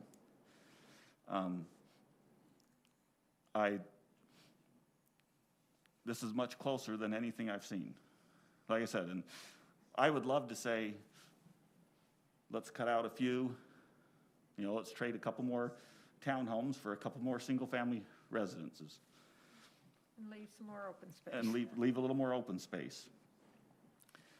If the commission feels otherwise and they vote to go a different way, the one thing about this plan that I would ask is I see lots of little places where there could be more parking. I see, like along Elwood Place there's one between 62 and 63. It looks like there's 2 parking stalls. But there aren't 2 parking stalls between 66 and 67. Now, I know you've met the minimum,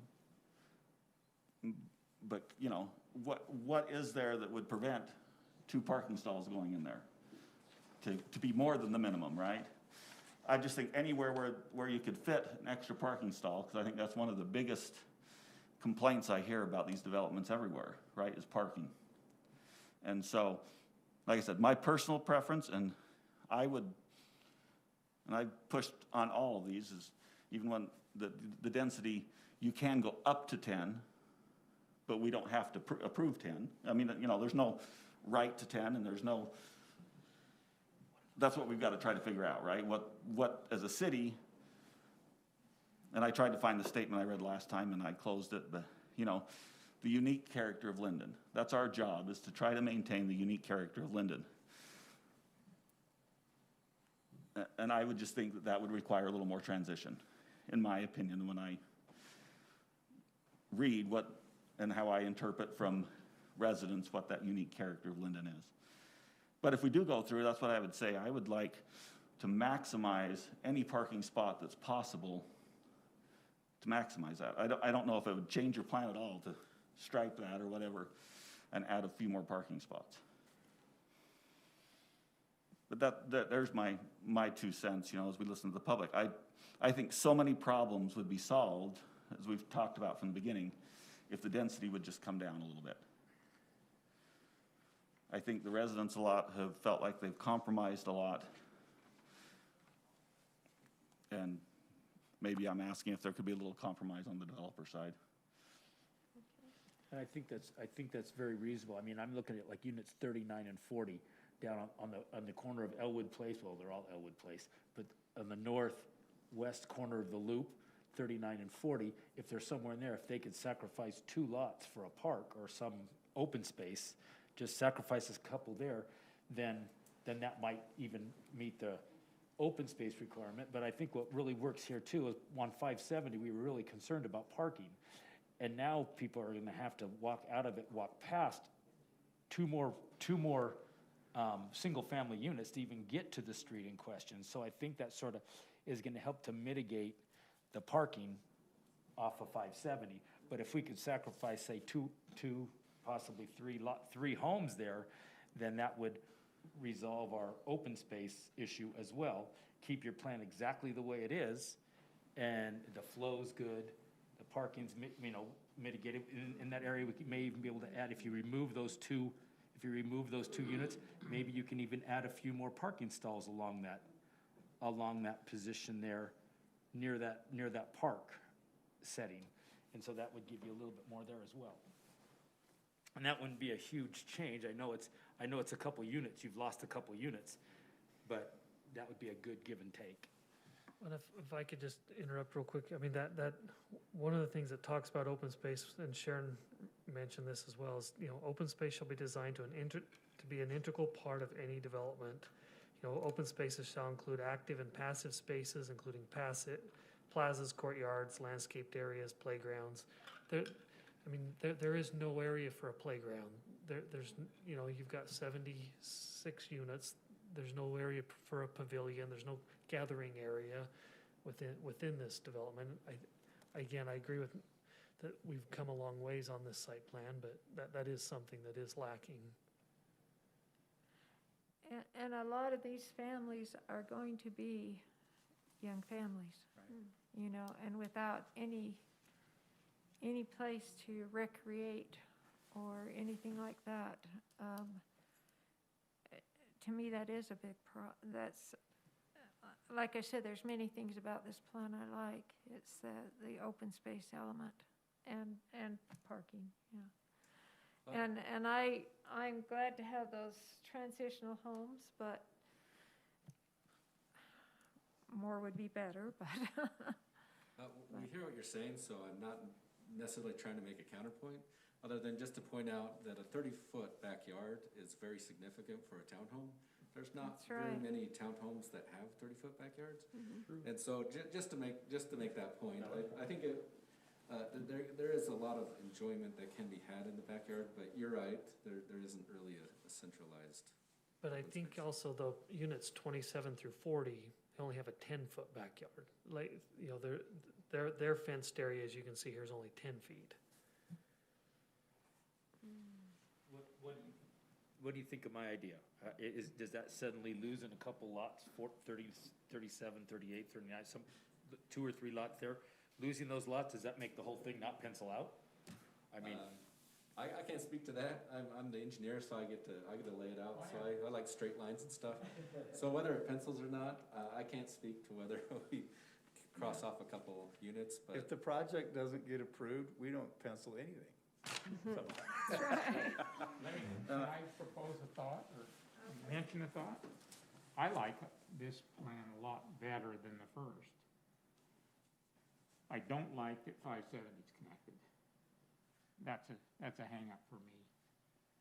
And I understand the reason for the single homes is a buffer. But if 570 doesn't go through and there's a 7-foot wall there, I'm not sure you need a buffer. And so why couldn't you, just thinking outside the box, why couldn't we take those single-family houses, give you a few more units, townhome units, on 1 or 2 of the lots, then use a couple of the other lots for open space for a pavilion or playground or whatever. You end up getting just as many units. 570 doesn't connect, the wall goes across, it's a buffer. That's another thought.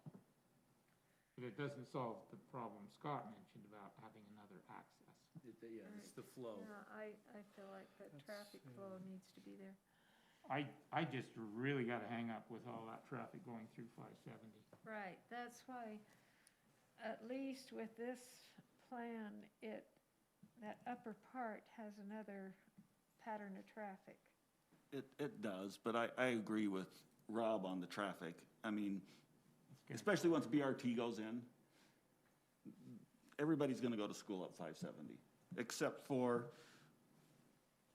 going to work to the north. 53 through 56, maybe 51 and 52, but everybody else, it's gonna be, versus the jog on 500. I mean, it's just the way it is. Yep. I mean, creatures of habit. But I have to, this is ingenious for, I didn't think, I mean, at least this comes up with a somewhat of a solution where there wasn't one before, you know, where it was just a straight shot. But, I mean, if you go on and look at the way 500 is, they're gonna have to travel and back, and 570 is gonna be this little turn here is not gonna be a deterrent versus going to 500. The big but I turn think on if you're- 500 is gonna be a bigger. But I think if you're wanting it closed, then they want this plan. This is their preferred plan, is what they said a few minutes ago. Which one? Well, they said that Option they one. could do either one. They can, but they also said this was their preferred plan. Well, and that's why I said, why couldn't you close it? Then maybe the single families don't become so critical as a buffer. Right, well then, Because- yeah, this plan kind of does that with the duplexes there. Yeah, but you could then do more units and then have an open space park and close that 570. Right. Okay, somebody, Renee or Jared, let's hear your thoughts, and I- then we're gonna open it for public comment. Okay, I just have a question on, see unit number 1? What is that triangular area right next to unit number 1? Is that supposed to be green and belong to the development, or is that, what is that? So it belongs to the development, it's a detention basin, but they didn't count it as open space because it wasn't usable. Okay.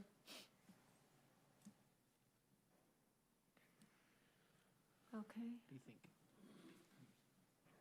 I think my opinion is long-term, 570 being open is much better for safety, for traffic flows. I just have a problem, I guess, with only coming out on State Street. I think that's a problem for 500, and it's a problem for State Street to not have 570 open. what about the open space? Well, again, as a realtor and I'm selling these kinds of things, I mean, people, they sacrifice living in, not sacrifice living in town, townhomes are really nice, but they kind of compensate for that by having nice amenities. And to Steve's point, I mean, you may have to eliminate some of the density to incorporate some more amenities, and I think that becomes a much more attractive product to a buyer. When you have some nice common area, courtyard, pavilion, pickleball court, something that's gonna compensate for not, you know, for living with a shared wall, somebody right there on the other side of the wall. So that's gonna affect your density. You know, and can I just, I mean, 'cause this is where I really struggle with 570, you know, because I struggle with too much going on there. But on the other hand, if you don't open 570, or have some connection. I mean, my daughter took horse riding lessons. And, you know, I thought it was absolutely ridiculous that I had to go almost a mile around, right, to get to horse riding lessons. Whereas we could have driven through the field, right, because it was close. And so there's something about connecting a community. And so as I look at, you know, Commissioner Tribe mentioned this, and I really thought a lot about it, is that we're going to have 74 homes here. I'm hoping for 60, but we'll go with the plan. We'll say 74, right? And these are all going to be part of the same community, the same school group, same soccer team, same church group, whatever. And I do like, and I think it's important to think of some way to include these people in the neighborhood. I don't want an us versus them, or you know, that's not what Lindon's about, right, too. If we go back to what is the unique character of Lindon, hopefully we get along as neighbors, and we all love each other, and we're part of that community.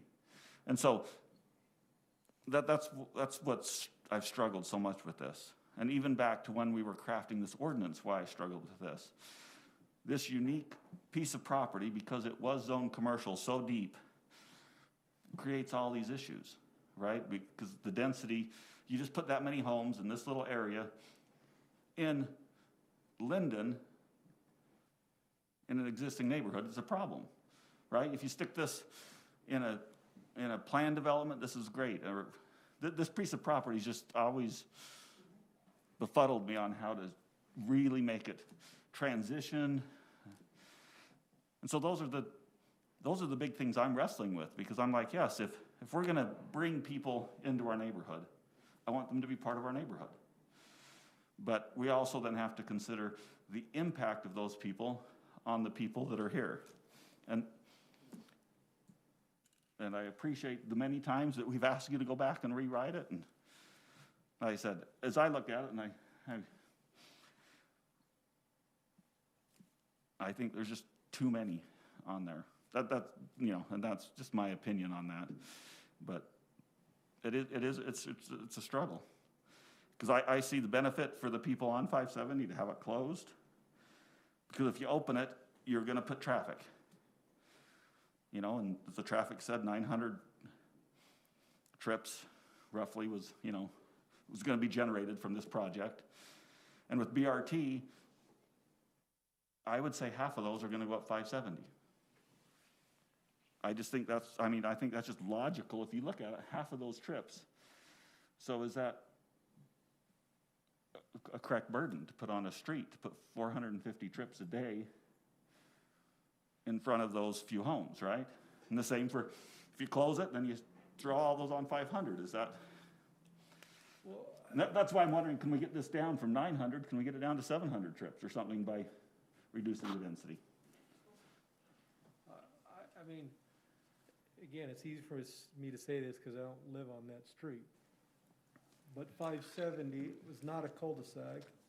It was always meant to go through on it, or not always, but it also is a budded commercial all these years. So if you bought there and you didn't know that, you didn't do your due diligence. I agree with that, but I think, especially with BRT and stuff, I think I'm trying to compare what this is going to do versus what commercial would have done.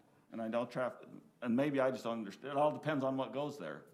Something that deep, something all the way back that far, I'm trying to figure, and maybe someone smarter than me can tell me, what would go that far back that would create either, one, if it's like a movie theater or something, the owner of that's going to want to close that road off and have access out to State Street that far back. So But we have a lot of. Let's Yeah, go to let's go hear ahead from and them let and then- some of the comments from the public. Yeah, if you'd state your name, and thank you, sirs. Okay, we were the first ones on 570.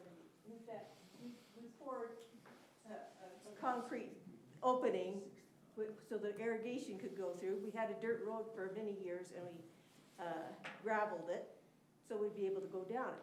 What is But your when we name, were, sir? Linda Betcher, and Okay. I live on 570. Okay, But when we bought the property, and when we had our building plan submitted, it was a dead-end street. It was called Manzana Acres. And whenever we had our building plan, it showed a cul-de-sac at the end of that, and they allowed us to have our one house down there. But when we did that, it was Manzana Acres, and it was a dead-end street. And that's, I mean, if you went back, you could find Manzana Acres, and you would see that. And there's just too many homes in there, and even with this new plan, we would still get all this traffic going straight down 570. And our street is not wide enough. We have so many homes that have basement apartments, and we have nothing but parking on our road as it is.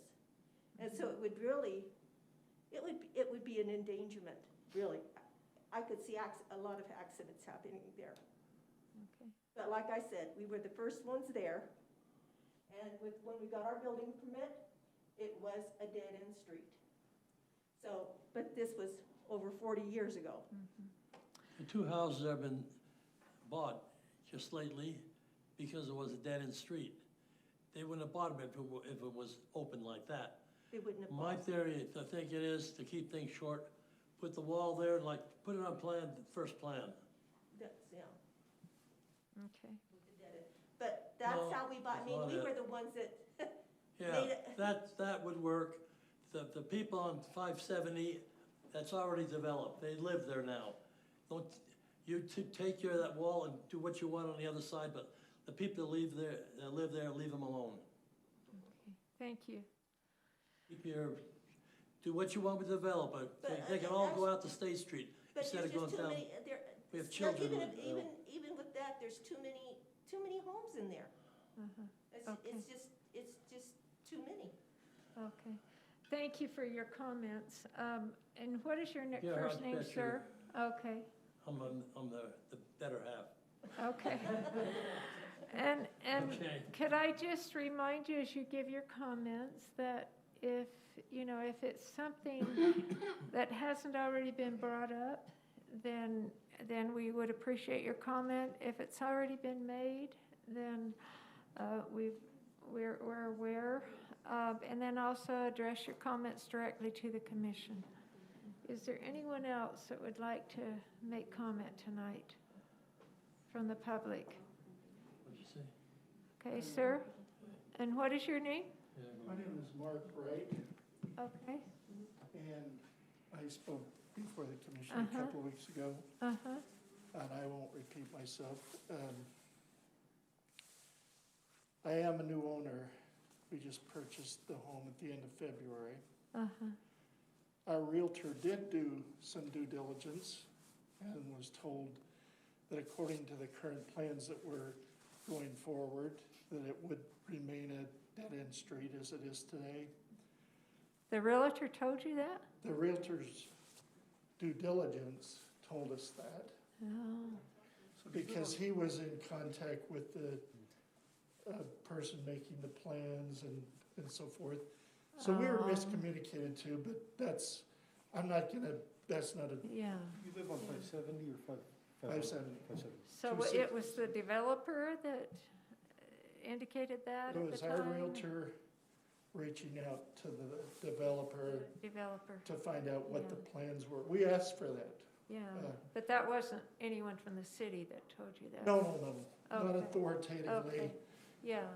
I guess the thought that I have with regards to that, I now seeing the proceedings and being here and part of it, and I do recognize what a difficult job you have. I truly do. And, but I need to vocalize my opinion. But as I look at it, 570 has existed as a dead-end street for almost a half century. And I recognize that there's only a few of us. We're low in number. That group right there is gonna just outshadow us we're gonna get slaughtered as far as vote and head count and that sort of thing. So I realize there's just a few of us. but we recognize riding a horse. My wife has a horse. That's why we moved here. Moved from Warren to have horse property. So she rides her horse out of the back part of our property and onto our street. And first she faced Locust, which is already a very busy street without that traffic. And now we will be faced with another Locust Street with that much population there. So I recognize we're few in number, but we've been here, I mean, I haven't been, but the homes have been there for a long time. And as I hear the concept of it was in our master plan, well, I don't dispute that, but I would just say that I'll bet when it was put in the master plan, there weren't 70 homes on the end of that street. I'll bet they were expecting the street would be extended with the home density that we currently have. I understand. Thank you very much. Thank you. And we will take just a couple more comments. I guess one comment I would have, and I'm not, this is neither here nor there, but I wish that things didn't ever change. You know, but they do. And that's not saying which direction I am going on this, but they do, and things do develop, and you know, vacant lots and fields and orchards and that. We've been in a couple of situations where those have changed, and it is difficult, but development does occur. It does, and it does change things. But is there a couple, and we can take a couple more comments, and then we're going to bring this back up to the commission. Okay, go ahead. Joanne Martin, I live on 500. I don't want to repeat anything, but I do like, if I have to have a plan, I do like second plan better. Would they entertain any green space on, go up a little bit more? Where the little commercial sliver is on right there, would they consider that as a green space, and would you consider that enough green space too? I don't think so, Mike. Oh, because it's inside the commercial. It's inside the commercial. It's inside the commercial. Have a certain percentage. It's gonna be one little tiny sliver of a building. Obviously, on 500, we would appreciate this one better, because I agree that I think this will disperse the traffic better, 570 going through, and the way they have this configured, because it's already difficult enough to make a left-hand turn out of 500 onto State Street, and it's just gonna get worse, especially with that many cars. Okay, thank you. Okay, one more comment?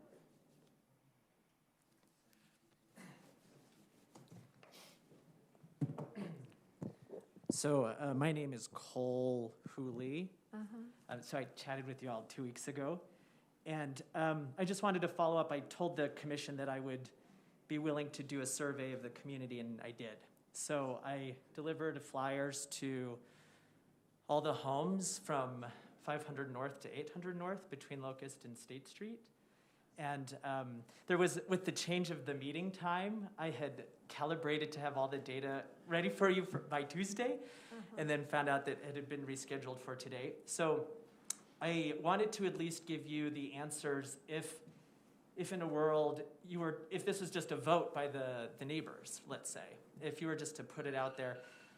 Unfortunately, one of the key questions, just because of the lack of time, I won't be able to answer, but I just wanted to show you the degree to which some of the comments that you've made are in that local community. Okay. So, for example, when it comes to voting on these, or the use of this land, no one was, well, I shouldn't say no one, 98%. So I handed out 100 flyers. When I pulled the data before I came, there were 51 responses. And there's a few more that have trickled in that I haven't been able to get because of Wi-Fi here. But anyway, So 98% of those respondents, and it represents, I believe, everyone on 500 at 570 and a good chunk of people on 600 and then a couple others in nearby streets. So 98% wouldn't have a high density at all, which doesn't surprise anyone, right? But what was a little bit more surprising, they would take a commercial over a high density, so a commercial only, over a high density option. That was a surprise. But then when they were asked, well, density-wise, what would you be comfortable with? And the average number of units per acre was 4.5. And so it just shows you the distance between the current development and the community. It's like 100% more than what the community wants. And so hearing what Commissioner Johnson and Commissioner Thompson and Commissioner Call's comments about less density, it's to a degree that's quite significant. I can even break it down to you as far as like what number, Well, 68, but I won't go into those details. Go ahead. Yeah. And also, we asked if the community wanted to vote, which option that they would vote for on this. 45%, so the majority would actually vote no on both of them. Right. And so then afterwards, I'm happy to give more data as far as if they would go Okay. for option 1 or 2. And there's lots of other data that I'm happy to share if you're interested in. Well, maybe you could provide that to our planning commission chair or, Yeah. planning commission, or staff Yeah. or something, but we're gonna have to go ahead Oh, of course. tonight, but thank you for your information. Sure, and the one Appreciate question that I couldn't answer for you because the data aren't quite ready, but they're so close to being able to answer for you, is what the community thinks about the connection of 570 in total, whether or not it should be now or ever.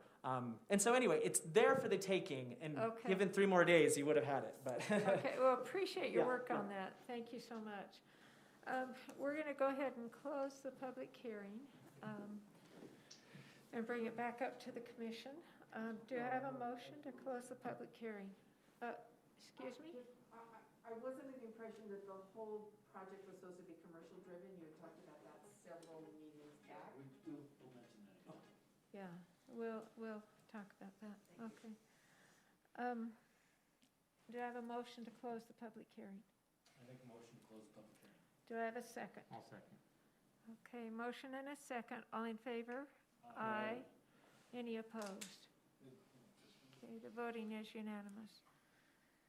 Okay, what are your thoughts? Go Commissioner ahead. Call, I think just one thing to make sure everybody understands is the planning commission is a recommending body to the city Right. council. So, you're making a recommendation on the zone change and whether to amend the general plan to allow, the current application is to close 570 North. So you'll be making a recommendation to the city council. They'll go through these same presentations and things with the developer. Okay,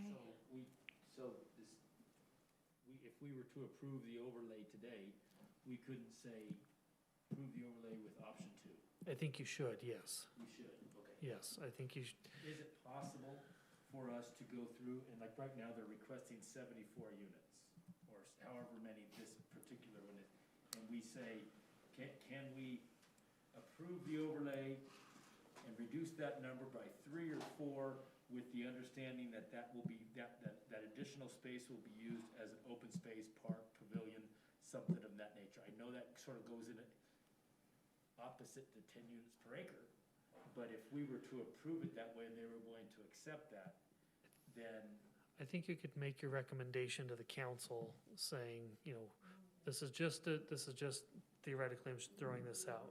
Let me go up to the motion. my thoughts would be that that would be something council would have to determine if. council would do that, we wouldn't. Right, but I think if we feel strongly, we should put it in our recommendation. Right. Yeah, you could say, I move to recommend ordinance 2021-3-0 to amend the Lindon City zoning map from general commercial to general commercial A and to planned residential development overlay as identified in exhibit, whatever exhibit that is, with the recommendation of 74 units or so, you know, or what, or whatever that is.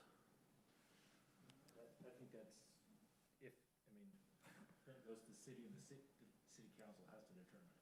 Yes. Well, and what you have to understand too is that even if we were to deny it, the city council will still hear everything and have the chance to make changes on it if they would like to. The only thing with the city council is we don't send out public notices to 800 feet to the property. We'll post the agenda the Friday before, is that right, Kathy, or a week before?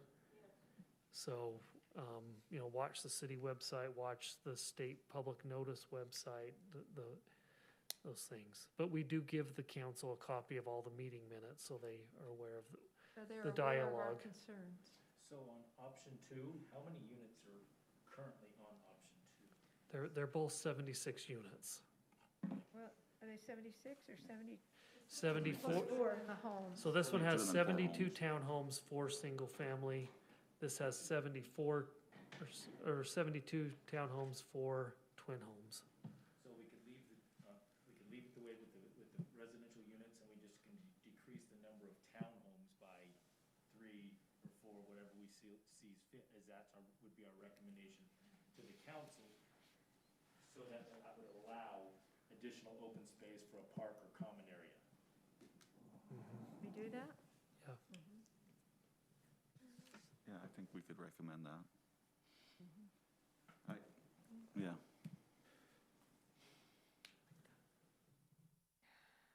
Okay. Comments from anyone else? Jared?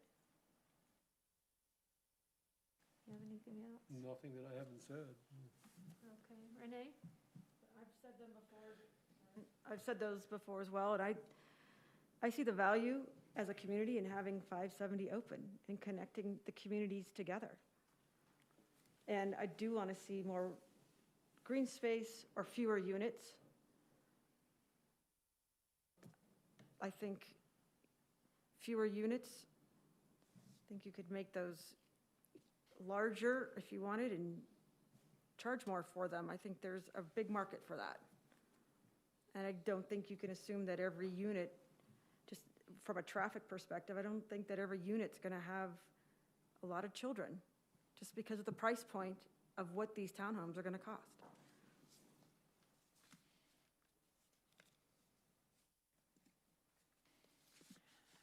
Okay. Rob?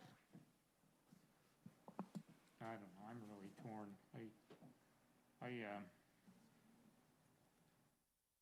I understand the concern about density. I'm not sure reducing the density by 4 to 6 is gonna make that much difference in the traffic. And I am convinced that most of the traffic will go out 570. And I don't feel good about that. I mean, when we talked about this ordinance before it was even, this or Lindon was presented to us, I was vocal that I don't think we should connect these to this community, existing home communities. We didn't in Lindon, in the Lindon nursery development. I understand the argument about it was on the master plan, but when it was on the master plan, it was designed as a commercial development. If you put a car dealership on this whole thing, you would have a lot less traffic than you will these apartments going on 570. So commercial doesn't create as much traffic as residential. Well, it depends on what kind of commercial. I'd say 85% to 90% of your commercial developments won't have as much traffic as 75-unit homes will. That's my feeling. So I've got some problems with it. I'm not so convinced we need buffer of homes. I think we could use some of that space for open space if that 570 were closed. That's kind of the way I feel. How do you keep people from not turning left onto 500 and going to Locust. You don't. But. So but all I- the traffic that would go on 570 the would way- be redirected to 500. Yeah. I think the way it's laid out, and this is my personal opinion, none of us know till it's built, but my personal opinion is that with all these homes, the people that have children to go to, let's say Lindon Elementary, they're gonna zip right up 570.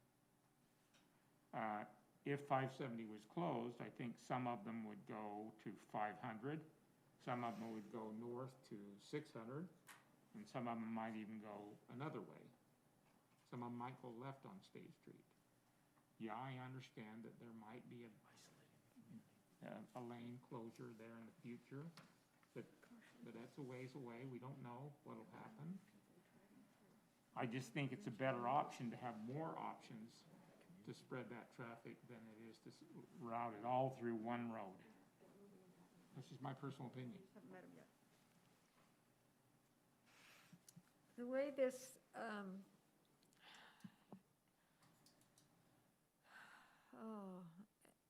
okay, the way this is written, there's the rezone and then the general plan street master plan amendment. And so there's actually two different motions. There is, yes. Okay, I guess my feelings are with as many different concerns as we have, and we have voiced those, and it seems like everyone has some concerns and differing feelings and opinions on it. Those have been very much recorded in the minutes for City Council to have access to. My own feeling is that I'm not feeling good about approving it with as much differing of opinions as there are on it, and it doesn't seem like anyone feels really good about one choice or one option. But How many people, I feel good about number 2. I like number 2 with reduced density.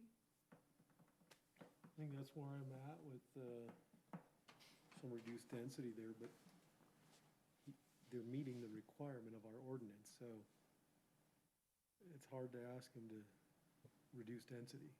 well, not really. It's just a recommendation to not, the council. Yeah, and they're not really meeting that if there's not the open space. That is a priority. I agree with that. If it's, again, it's gotta meet the open space requirement, but Well, they meet that, but there isn't any kind of open space for any kind of amenities or anything like that. as per my comment earlier, I think that the product is more attractive with amenities. Okay, is anyone willing to make a motion and see how many follow that motion? Staff, could I just ask a question? So if the motion is to recommend approval of the zone application, that is not approving either Site 1 or Site 2. That's correct. That still has to come back to us at a later date, or just, So what the ordinance says, you need to review a concept plan and may also suggest with the zone change to the council, sorry, let me look over it real quick before I start just spouting stuff off. yeah, okay. So it says, an application to apply the PRD overlay zone shall include a concept plan, building elevations and rendering showing the proposed project for the subject site. Any concept plan presented to the Planning Commission City Council for approval shall first be reviewed by the Development Review Committee. And so I know we've had that discussion about trying to tie them to a site plan so when it comes back, it's not significantly different than what you approved or reviewed.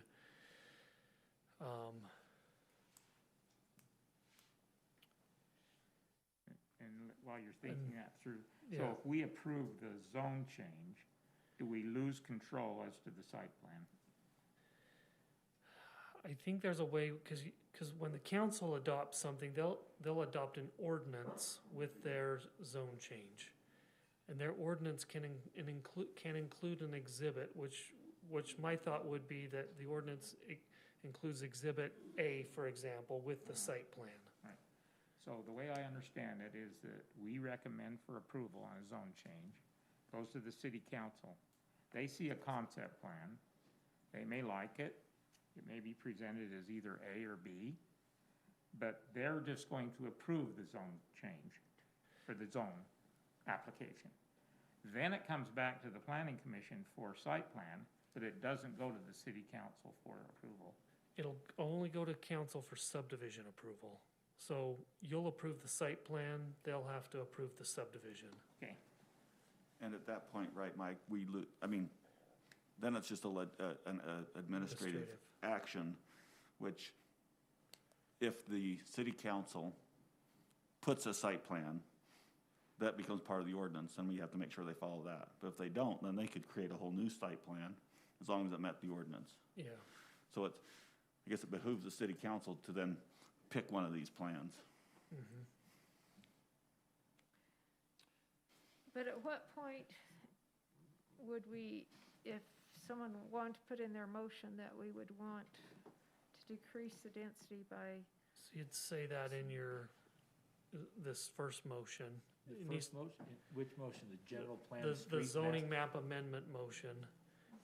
We need to, so you'd say something like, I move to recommend approval of ordinance 21-3-0 to amend the Lindon City zoning map from general commercial to general commercial A and to planned residential development overlay zone as identified, on option 2 with less density to create. With 4 less, I'm gonna throw it out there.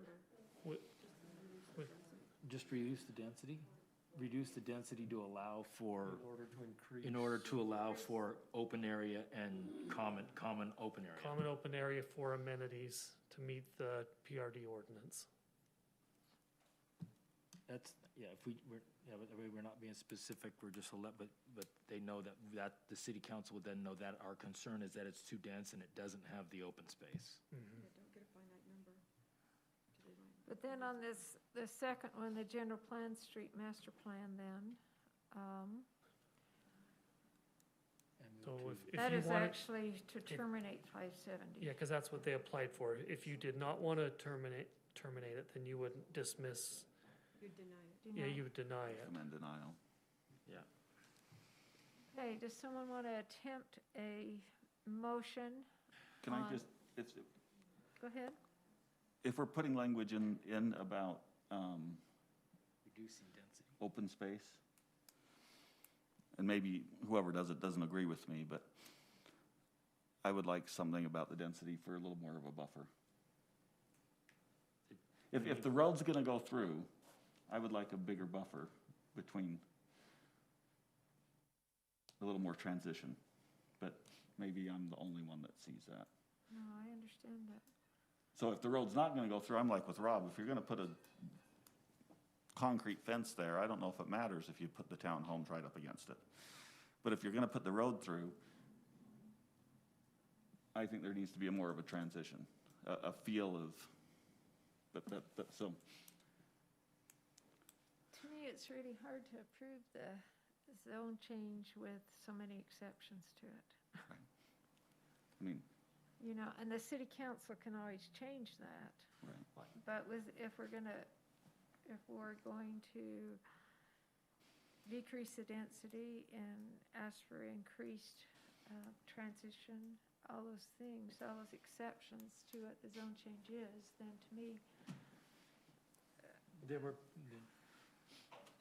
to me, that's too many exceptions to what the zone map amendment motion is. And I guess along those lines, I would be happy to make a motion for denial based upon those things. It would go to the city council just the same way. Depends on which which way we want to send it to them. Do we want to say we're pushing yes or we're pushing no? And well, I think it depends on the corrections. It's trying to help me get a decision in my mind about your additional buffer. So one home between the existing homes and the townhomes is not as good as two homes between the existing homes and the townhomes? I'd like to see, like I said, maybe even these duplex or whatever next, right? More of a gradual transition. So like a single home and then a duplex and then the townhouse? Yeah, something like that. You know, just something that just steps it down a little bit. Well, it might be good to ask the applicants about that. I asked that. I said, why don't you take these right here and do single family? And I could not get a response. So, I don't know, maybe it's worth asking, because I couldn't get a response. Okay, we'd be happy to hear your comments on that. You know, at this point, we just need a decision from you guys. Well, but you do realize our decision isn't the final decision. No, I understand that. Yeah. I just, Well, let's just hypothetically pose that. Is Yeah, that I an mean, issue? that could be a possibility where we could do a single family and then a twin home and then start the townhomes. And create some open space. My own I personal think we opinion. need to choose one or the other. In other words, we could take a lot and dedicate that for the open space and create a nice playground area, and then have the transition of a single-family home and a duplex, and then, but I don't think we need to do all of that, or we don't have any open space left, and then it impacts our, back to the penciling question again. Yeah, absolutely. Go Well, ahead. I think I'm willing to make a motion that that talks about all that, that says we like option 2. However, we need to decrease density to encourage the parks, and we need to increase the buffer, the transition buffer, and then we send that to the city council, and then they understand what our concerns are.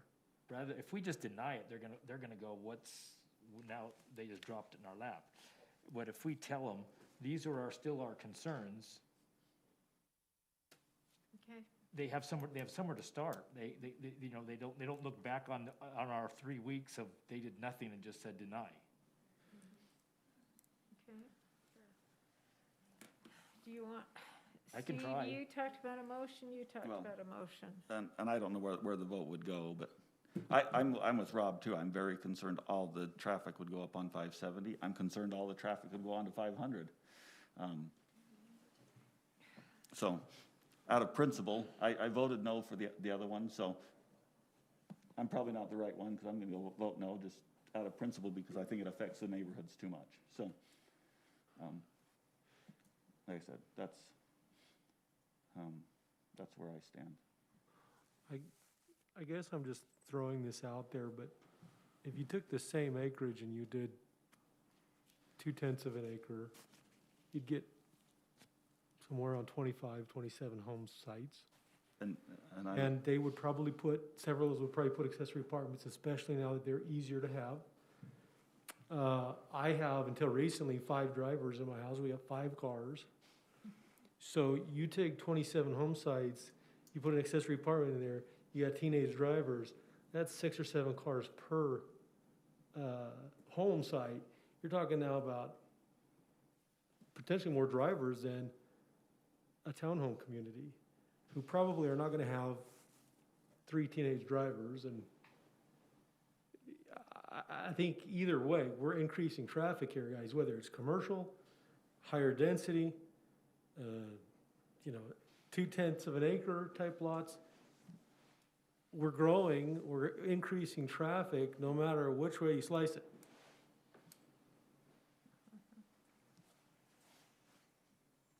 I think that's a valid argument. It's a good valid argument. Like I said, this one's a real tough one, so. So, Scott, do you want to make a motion then? I can make a motion, we see where it falls. So I will attempt to do that.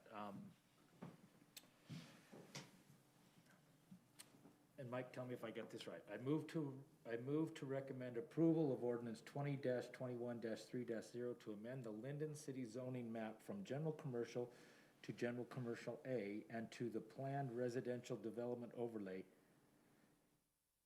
as presented on Thursday, October 8th, option 2, with April 8th. April 8th. April 8th, excuse me, with recommendation of a lower density to allow for more common area and common use facilities, and increasing the transition between the residential homes and the development. Okay, I have a motion. Do I have a second? Question. Okay, go ahead. The way that was worded, we're only recommending approval of option 2. Mm-hmm. 2. That's the way I recommend it, Are we recommending approval, or can we recommend consideration or something? Couldn't we, could we just recommend approval of the overlay and make a recommendation for number 2? That's kind of where I'm at, I think, is I'm I okay think with that's- the change in the. I think that's the way I meant zoning of it. So how do you, Want to try it again? so say that again, so how, we recommend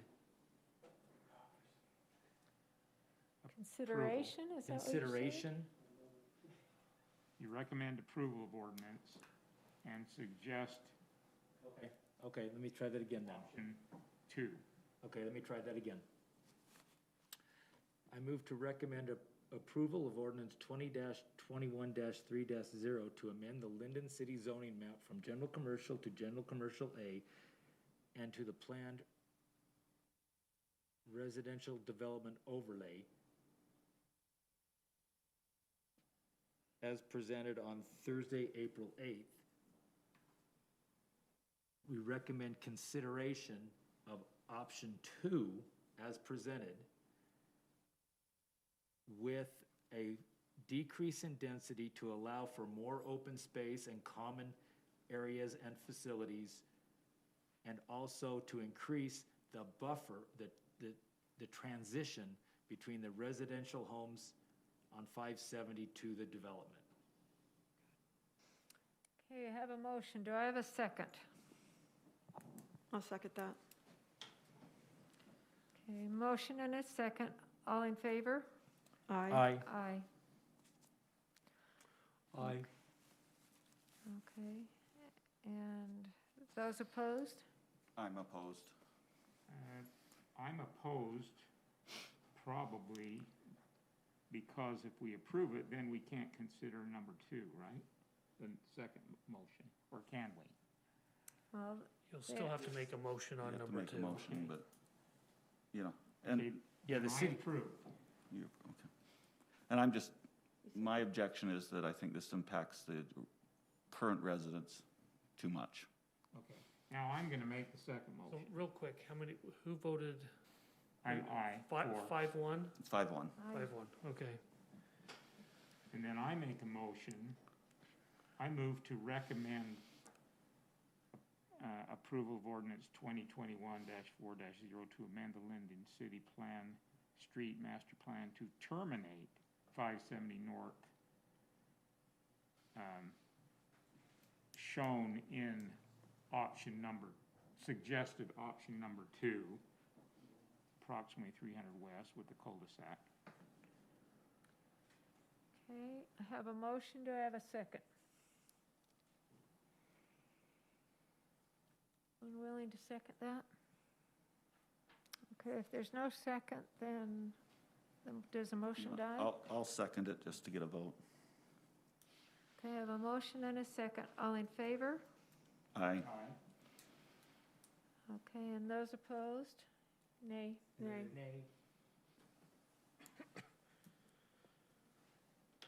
Who was nay, Sharon? It's 2-4. I think the 4 of us.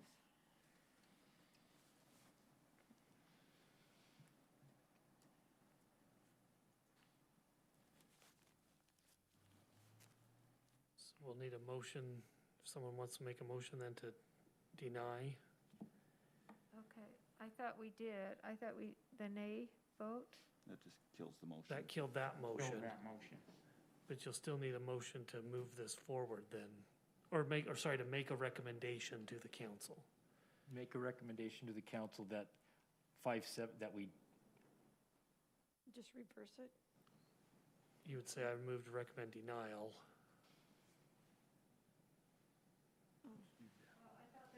When we voted for No. approval? You have to You get you gotta make a recommendation. you have to have a deny. positive vote. That's the motion.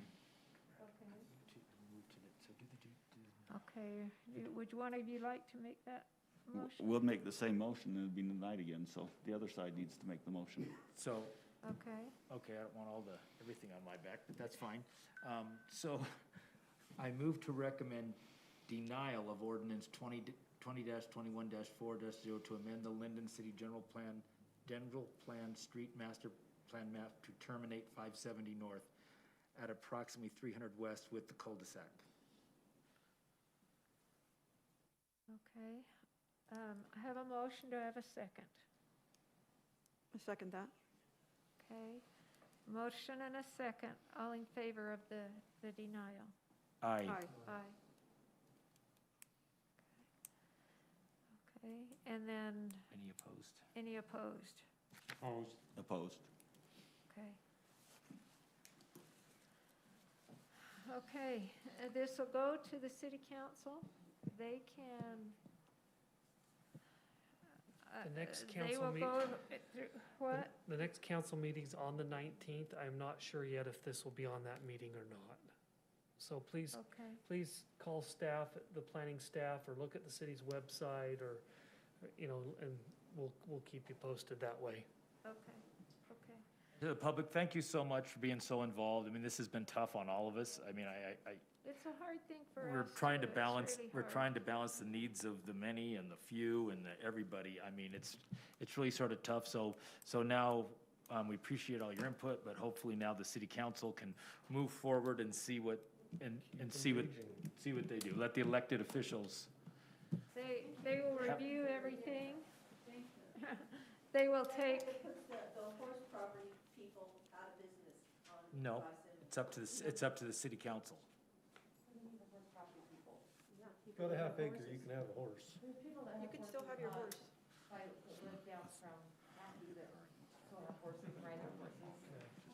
all over the valley. Take your discussions out to the hall. That would help us so we could go ahead. Thank you so much for being here with us. We appreciate it. You did say you were gonna discuss the commercial drive of this. and I- That was already, that's already part of the ordinance. They have to, we already discussed that last time. That hasn't changed. That hasn't changed, how they have to break ground and. 5% in place. Look what they did to me. Pulled a ligament in my shoulder and they cut me wide open, flopped it. I thought you said They he gave was me in bed pain, now. they gave me a shot for 3 days, He's worn out. kill the right? pain, messed my lungs up. I walk in, they carry me out. Thanks for coming out tonight. It's a big effort. Appreciate you being Valley, here. that one down there. Okay, I'll heal up some.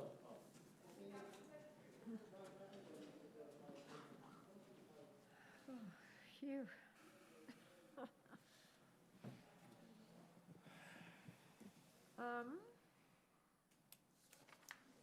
I think we're just down to, unless you'd like to have any discussion on that, just with us, we're down to discussion with the planning commissioners, so.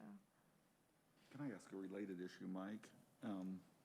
I think it's related. It might not seem related, but we've got Ridgeway Construction building a new house right across the street from me. Yes. To me, this is a perfect opportunity to, and I even talked to the contractor, and he said originally they'd even talked to the city about, because some of those homes had bonded for sidewalk, and that this would be a perfect opportunity to finish that sidewalk. If this goes through and we have all these homes and all these kids, I mean, one way to get rid of traffic is to let the kids walk to school. and there's not a good way, there's not sidewalk anywhere. Here's a chance, as we develop this home, to finish sidewalk in this stretch. So it comes around the corner there. This is 570.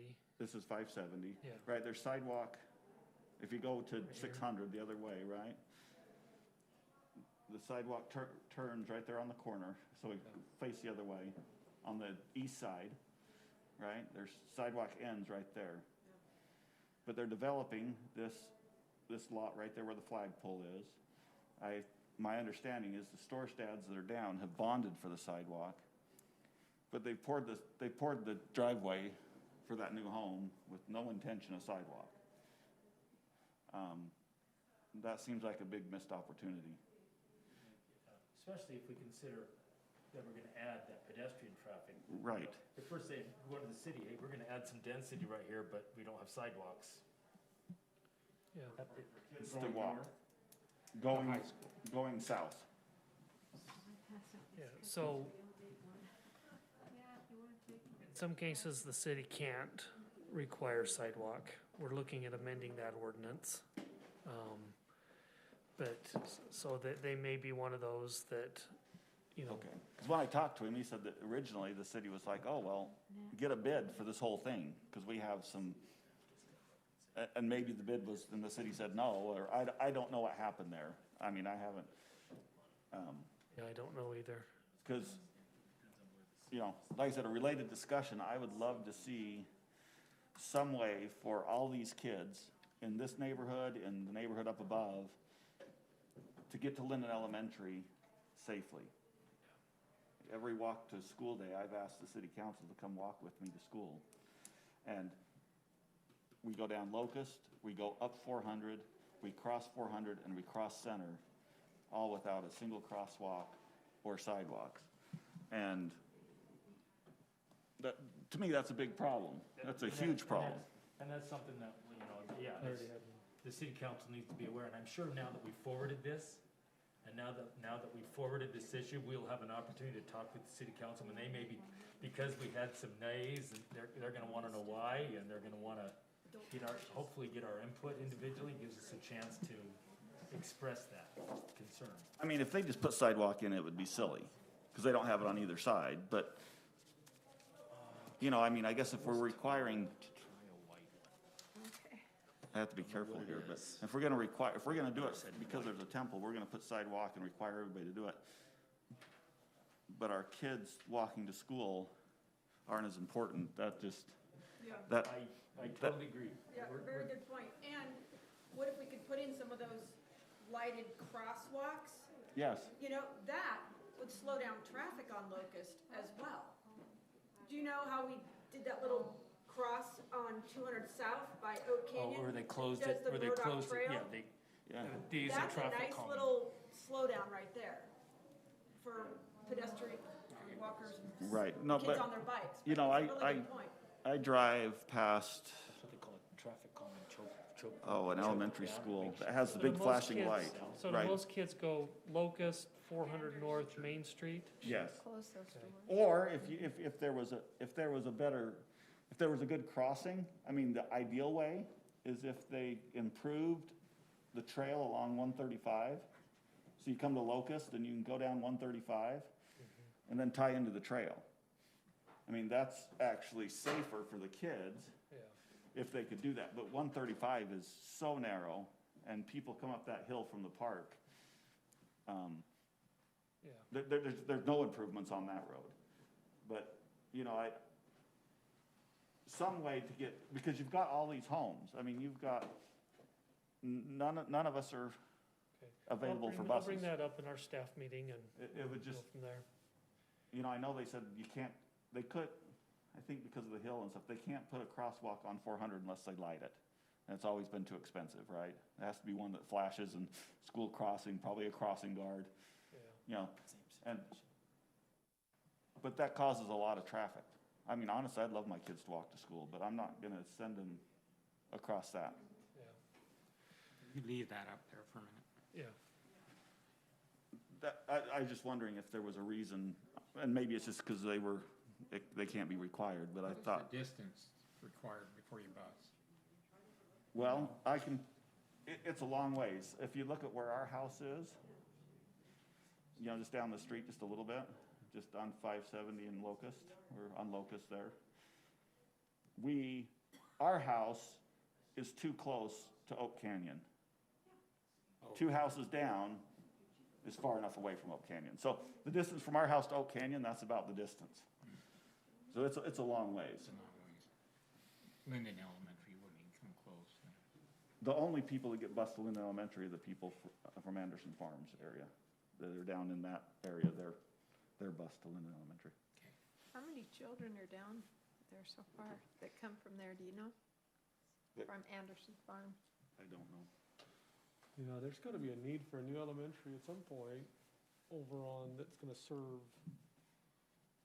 probably that area Yeah, Anderson. somewhere. Well, same with church. I was surprised there's no church facility Well, associated. at one with time, Anderson the Farms as well. Alpine School District was looking to make Lindon Elementary a super school. Mm-hmm. They're trying to do away with schools and make super schools. And so they would start busing a lot more to Yeah. Lindon Elementary. You know, and I think Lindon has the ALO program for 10 feeder schools or something like that. So the advanced learning, all the students go to Lindon. I mean, I think that's kind of the idea. I think the idea is we'll just make Lindon house all these people. I know Rocky Mountain at the time was actually low on enrollment. So they were open enrollment trying to get people to come to Rocky Mountain. So just demographics has When you switched. got, 400 units that Ivory's putting in on their apartments? That's gonna be, I don't know what are you gonna do with those kids? You're gonna have elementary school kids. Well, there is an elementary school site down there, but I don't know. When they approached Alpine said, no, we want to make Lindon a super school. But I don't know, things have changed. Yeah, it'll be interesting to see what they end up. But if you could bring that up, I would appreciate just the idea of sidewalks and trying to connect things. Yeah. And we do get money periodically to be able, we get opportunities to apply for grants for safe routes to schools and stuff like that, so. And I There's thought we always- got some a couple years ago or a year ago, and of course, you always hope it's in your neighborhood, but I don't know where that Well, went. the school district sets the safe route to school and stuff, so we'll look at it. Get a crossing guard. Yeah, the Get a city crossing could, guard at Locust. the city could actually pay for a part-time employee. It'd be cheaper than a pedestrian bridge or maybe even multiple signals and crosswalks. You pay a crossing guard Yeah. to be out there part-time to move kids safely from point A to point B. Yeah. Well, And I guess I would also love one of those electronic speeding signs on Locust. The man that was here tonight in uniform, so. Okay. Anders in uniform. I mean, that would be nice. I'll bring it up, That's just, I mean, No, Locust is, they'd put about 4 or 5 of those around town to try them out, and I'll have to find out. if they're doing any good, I would love to how- slow if the they've done traffic any down on good. Locust. Well, we have one on 4th North, doesn't seem to be doing any good. Is it not doing any good? People just know that they're breaking the law, so. When I see it and I'm I going, see it too. I slow down. You slow down from 60 to 40? Yeah, that's right. Oh, yeah, I'm When it flying doesn't that flash fast. at me, then I really put on the brake. And all those students are late for high school, won't care, but that's what, they're going home for lunch. I asked Mike the other night, I listened in on the city council meeting, and he gave a very brief, well, they worked on it, lots and lots and lots, on a concept plan for 700 North, and that the city council did Well, approve. they adopted the 700 North Master Plan. Master plan, not the concept plan, the Right. master plan. I can just briefly show you real quick what Yeah, I thought it was really changed interesting. on and that. I thought they've done a really good job on it. We tried to bring in more of the historical context of Lindon, that little bit of country motto. We tried to bring that into the plan a little bit more. We added another slide on here, the wish list, that was from the citizen-led committee back in, 2016. We added a number of additional goals. A lot of these are economic development related, walkability, town center. So what this new plan, or not new plan, but what the changes the council wanted to make and we worked on was a plan more focused on vision rather than use. So you'll see that a lot. So we changed the master plan. You know, it could have been thought that we wanted this entire urban corridor. Instead, what we really want is a town center. And so we changed these precedents to apply more just to the town center section and not the whole corridor. So each one of these talks more about amenities rather, and what's good in each of these precedents rather than the use. So this was the old, the former precedent. You know, it talked about dense mixed use environment with Santana Row. Instead, we talked about what's good in these precedents. They've got a festival street, site furnishing, site lighting, street landscaping. So we tried to create more, pick out what do we like in these images. We picked more local examples too. Holiday Village, you know, they've got this great plaza area here, this retail on the bottom. They've got this food truck park that's close by. So, you know, creating, you know, the Monument Tower, these iconic areas, Farmington Station, the public art, the gathering area,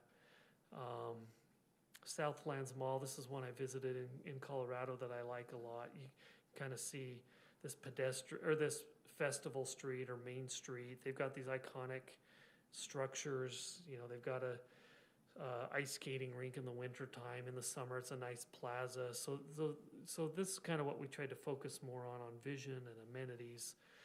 The framework plan. So this is the, you know, for example, this is the old one with roads. What we've done on all of these slides is taken all the buildings off except for the town center and the TOD area. So this is the previous plan. This one's not the best. This one's not the example of the buildings, but this just shows site circulation. So this was the previous plan, had all the buildings and everything. If you notice this, the wording under each district has changed. It focuses more on vision now. It doesn't talk about, you know, residential and things. What it talks about is, you know, this, for example, so this is a good example. We took all the buildings off in the flex industrial area and just kept the buildings in the town center and TOD. We put the cutout of Anderson Farms over here because in June, if more than likely that this deep air section will go into housing. And so, you know, this shows right here what that could look like. You know, so the vision more of the town center is placemaking, open space, building architecture, the main street fill, vibrant mix of land uses. So instead of saying we want retail, commercial, you know, whatever, we're just saying more of a vibrant mix of land uses, gathering areas. What did you do with the town center moving it over here, just to show Oh, this is just the cutout. So just a cutout? under our development agreement with Ivory, they'll build housing up to that 500. So sorry, I didn't have the slide all the way up. I didn't know if you were talking about moving it over there. Nope. So Okay, this is I just see the what cutout that'll fit in there now. So each one, we removed this altogether. I know this caused a lot of heartache, but we removed this one altogether. Again, this is the previous plan for the town center. This is the new one, just shows specific on the town center. So that's what these are. Building heights, this one we felt was a little too specific, showing exactly heights. So instead we did this bubble diagram. Here's 2 to 3 stories, 1 to 4, you know, gives more flexibility. And then we've said, here's some examples of 1, 2, 3, and 4-story buildings. So that was pretty much it. We talked about, here's examples of parking behind landscaping, behind buildings, parallel parking on a main street, angled parking on a main street. So the renderings are more focused on just the town center. This was the previous plan that showed the entire corridor, tons of buildings. The new one shows just the town center area. So, with parks, before we showed where we want it, sorry, this one's the park. I don't know where the park one is, but tried to add a little more architecture to the massing, the building massings, showing more differing setbacks. So the buildings could be up to the street, they could be set back 30 feet. So yeah, just, we made it more flexible. So council passed that Monday night, and Without really even having any questions, where before they yeah, but had a lot of concerns. I did a lot of work with the council, a couple of them, working through the plan before when it came back, before I brought it back a second time to them. So they had many. I really like that. I think it. So this is still gonna give them the flexibility if down the road they go, oh, we can put some residential over here, we can put it there. It gives them that flexibility, but it's on a case-by-case basis. Yeah, and the real meat of it's gonna come more when we try to update the zoning ordinances and stuff. I wish the Norton property would have been like the Anderson Farm property. And the first half, after so long, would have just reverted back to residential. That would have solved us a lot of problems. What was that? Oh, the Norton property, it was the same idea, right? They zoned this big chunk, hoping a big box would go there 20 years ago when that was a possibility, right? Or however long ago. And so I just think, man, it would have been nice if they could have drawn that line where the residentials were and say, okay, after 10 years, that automatically goes back to residential. Would have solved us a lot of headache. Yeah. We would have had some half-acre lots there and then some whatever on the other side, and we would have been. That would have been nice. Yeah, Mike, unless you have something else, do you? I have one little thing, I just want to mention it, and it, could you bring that back up, show fourth notice and locust? Yeah. I mentioned this one other time, but that we're seeing the beginning of a blight in Lindon, and it's fourth north and locust. Right, the other day, I stopped and counted, and there were 31 cars parked at that property, 3 of which were cars that were torn apart. And Where's this at? Fourth and north. Where all the dirt just got. Where all the dirt's coming in. Yeah. Aren't they gonna build houses there? They're bringing in prefab homes. 3 of them, right? Two of them. Two of them. We approved 2 of them. Which, they make some pretty nice pre-manufactured really nice. homes. But, given I know the people there and I can see what they're doing there now, I'm not sure it's gonna look real great. Well, I don't see where it's ever gonna be landscaped. They could put the home there, but it's gonna look like that home has always looked. There's been no landscaping or attempt to. I'll tell you what, if it looked that good, property. I wouldn't have a problem, but drive by there and look. 31 cars parked on that. What do they do? Where are they all at? 31 cars? Is this a business they have? Why do they No, No. and people are living in the trailers out in the field. There's what, 3 or 4 trailers that they have They're people. living in. Yeah. And there's They're not rabbit supposed pens to. and there's all kinds of things going Well, on. that's a little bit of country. Yeah, It's a lot of country. That's too much country. A redneck.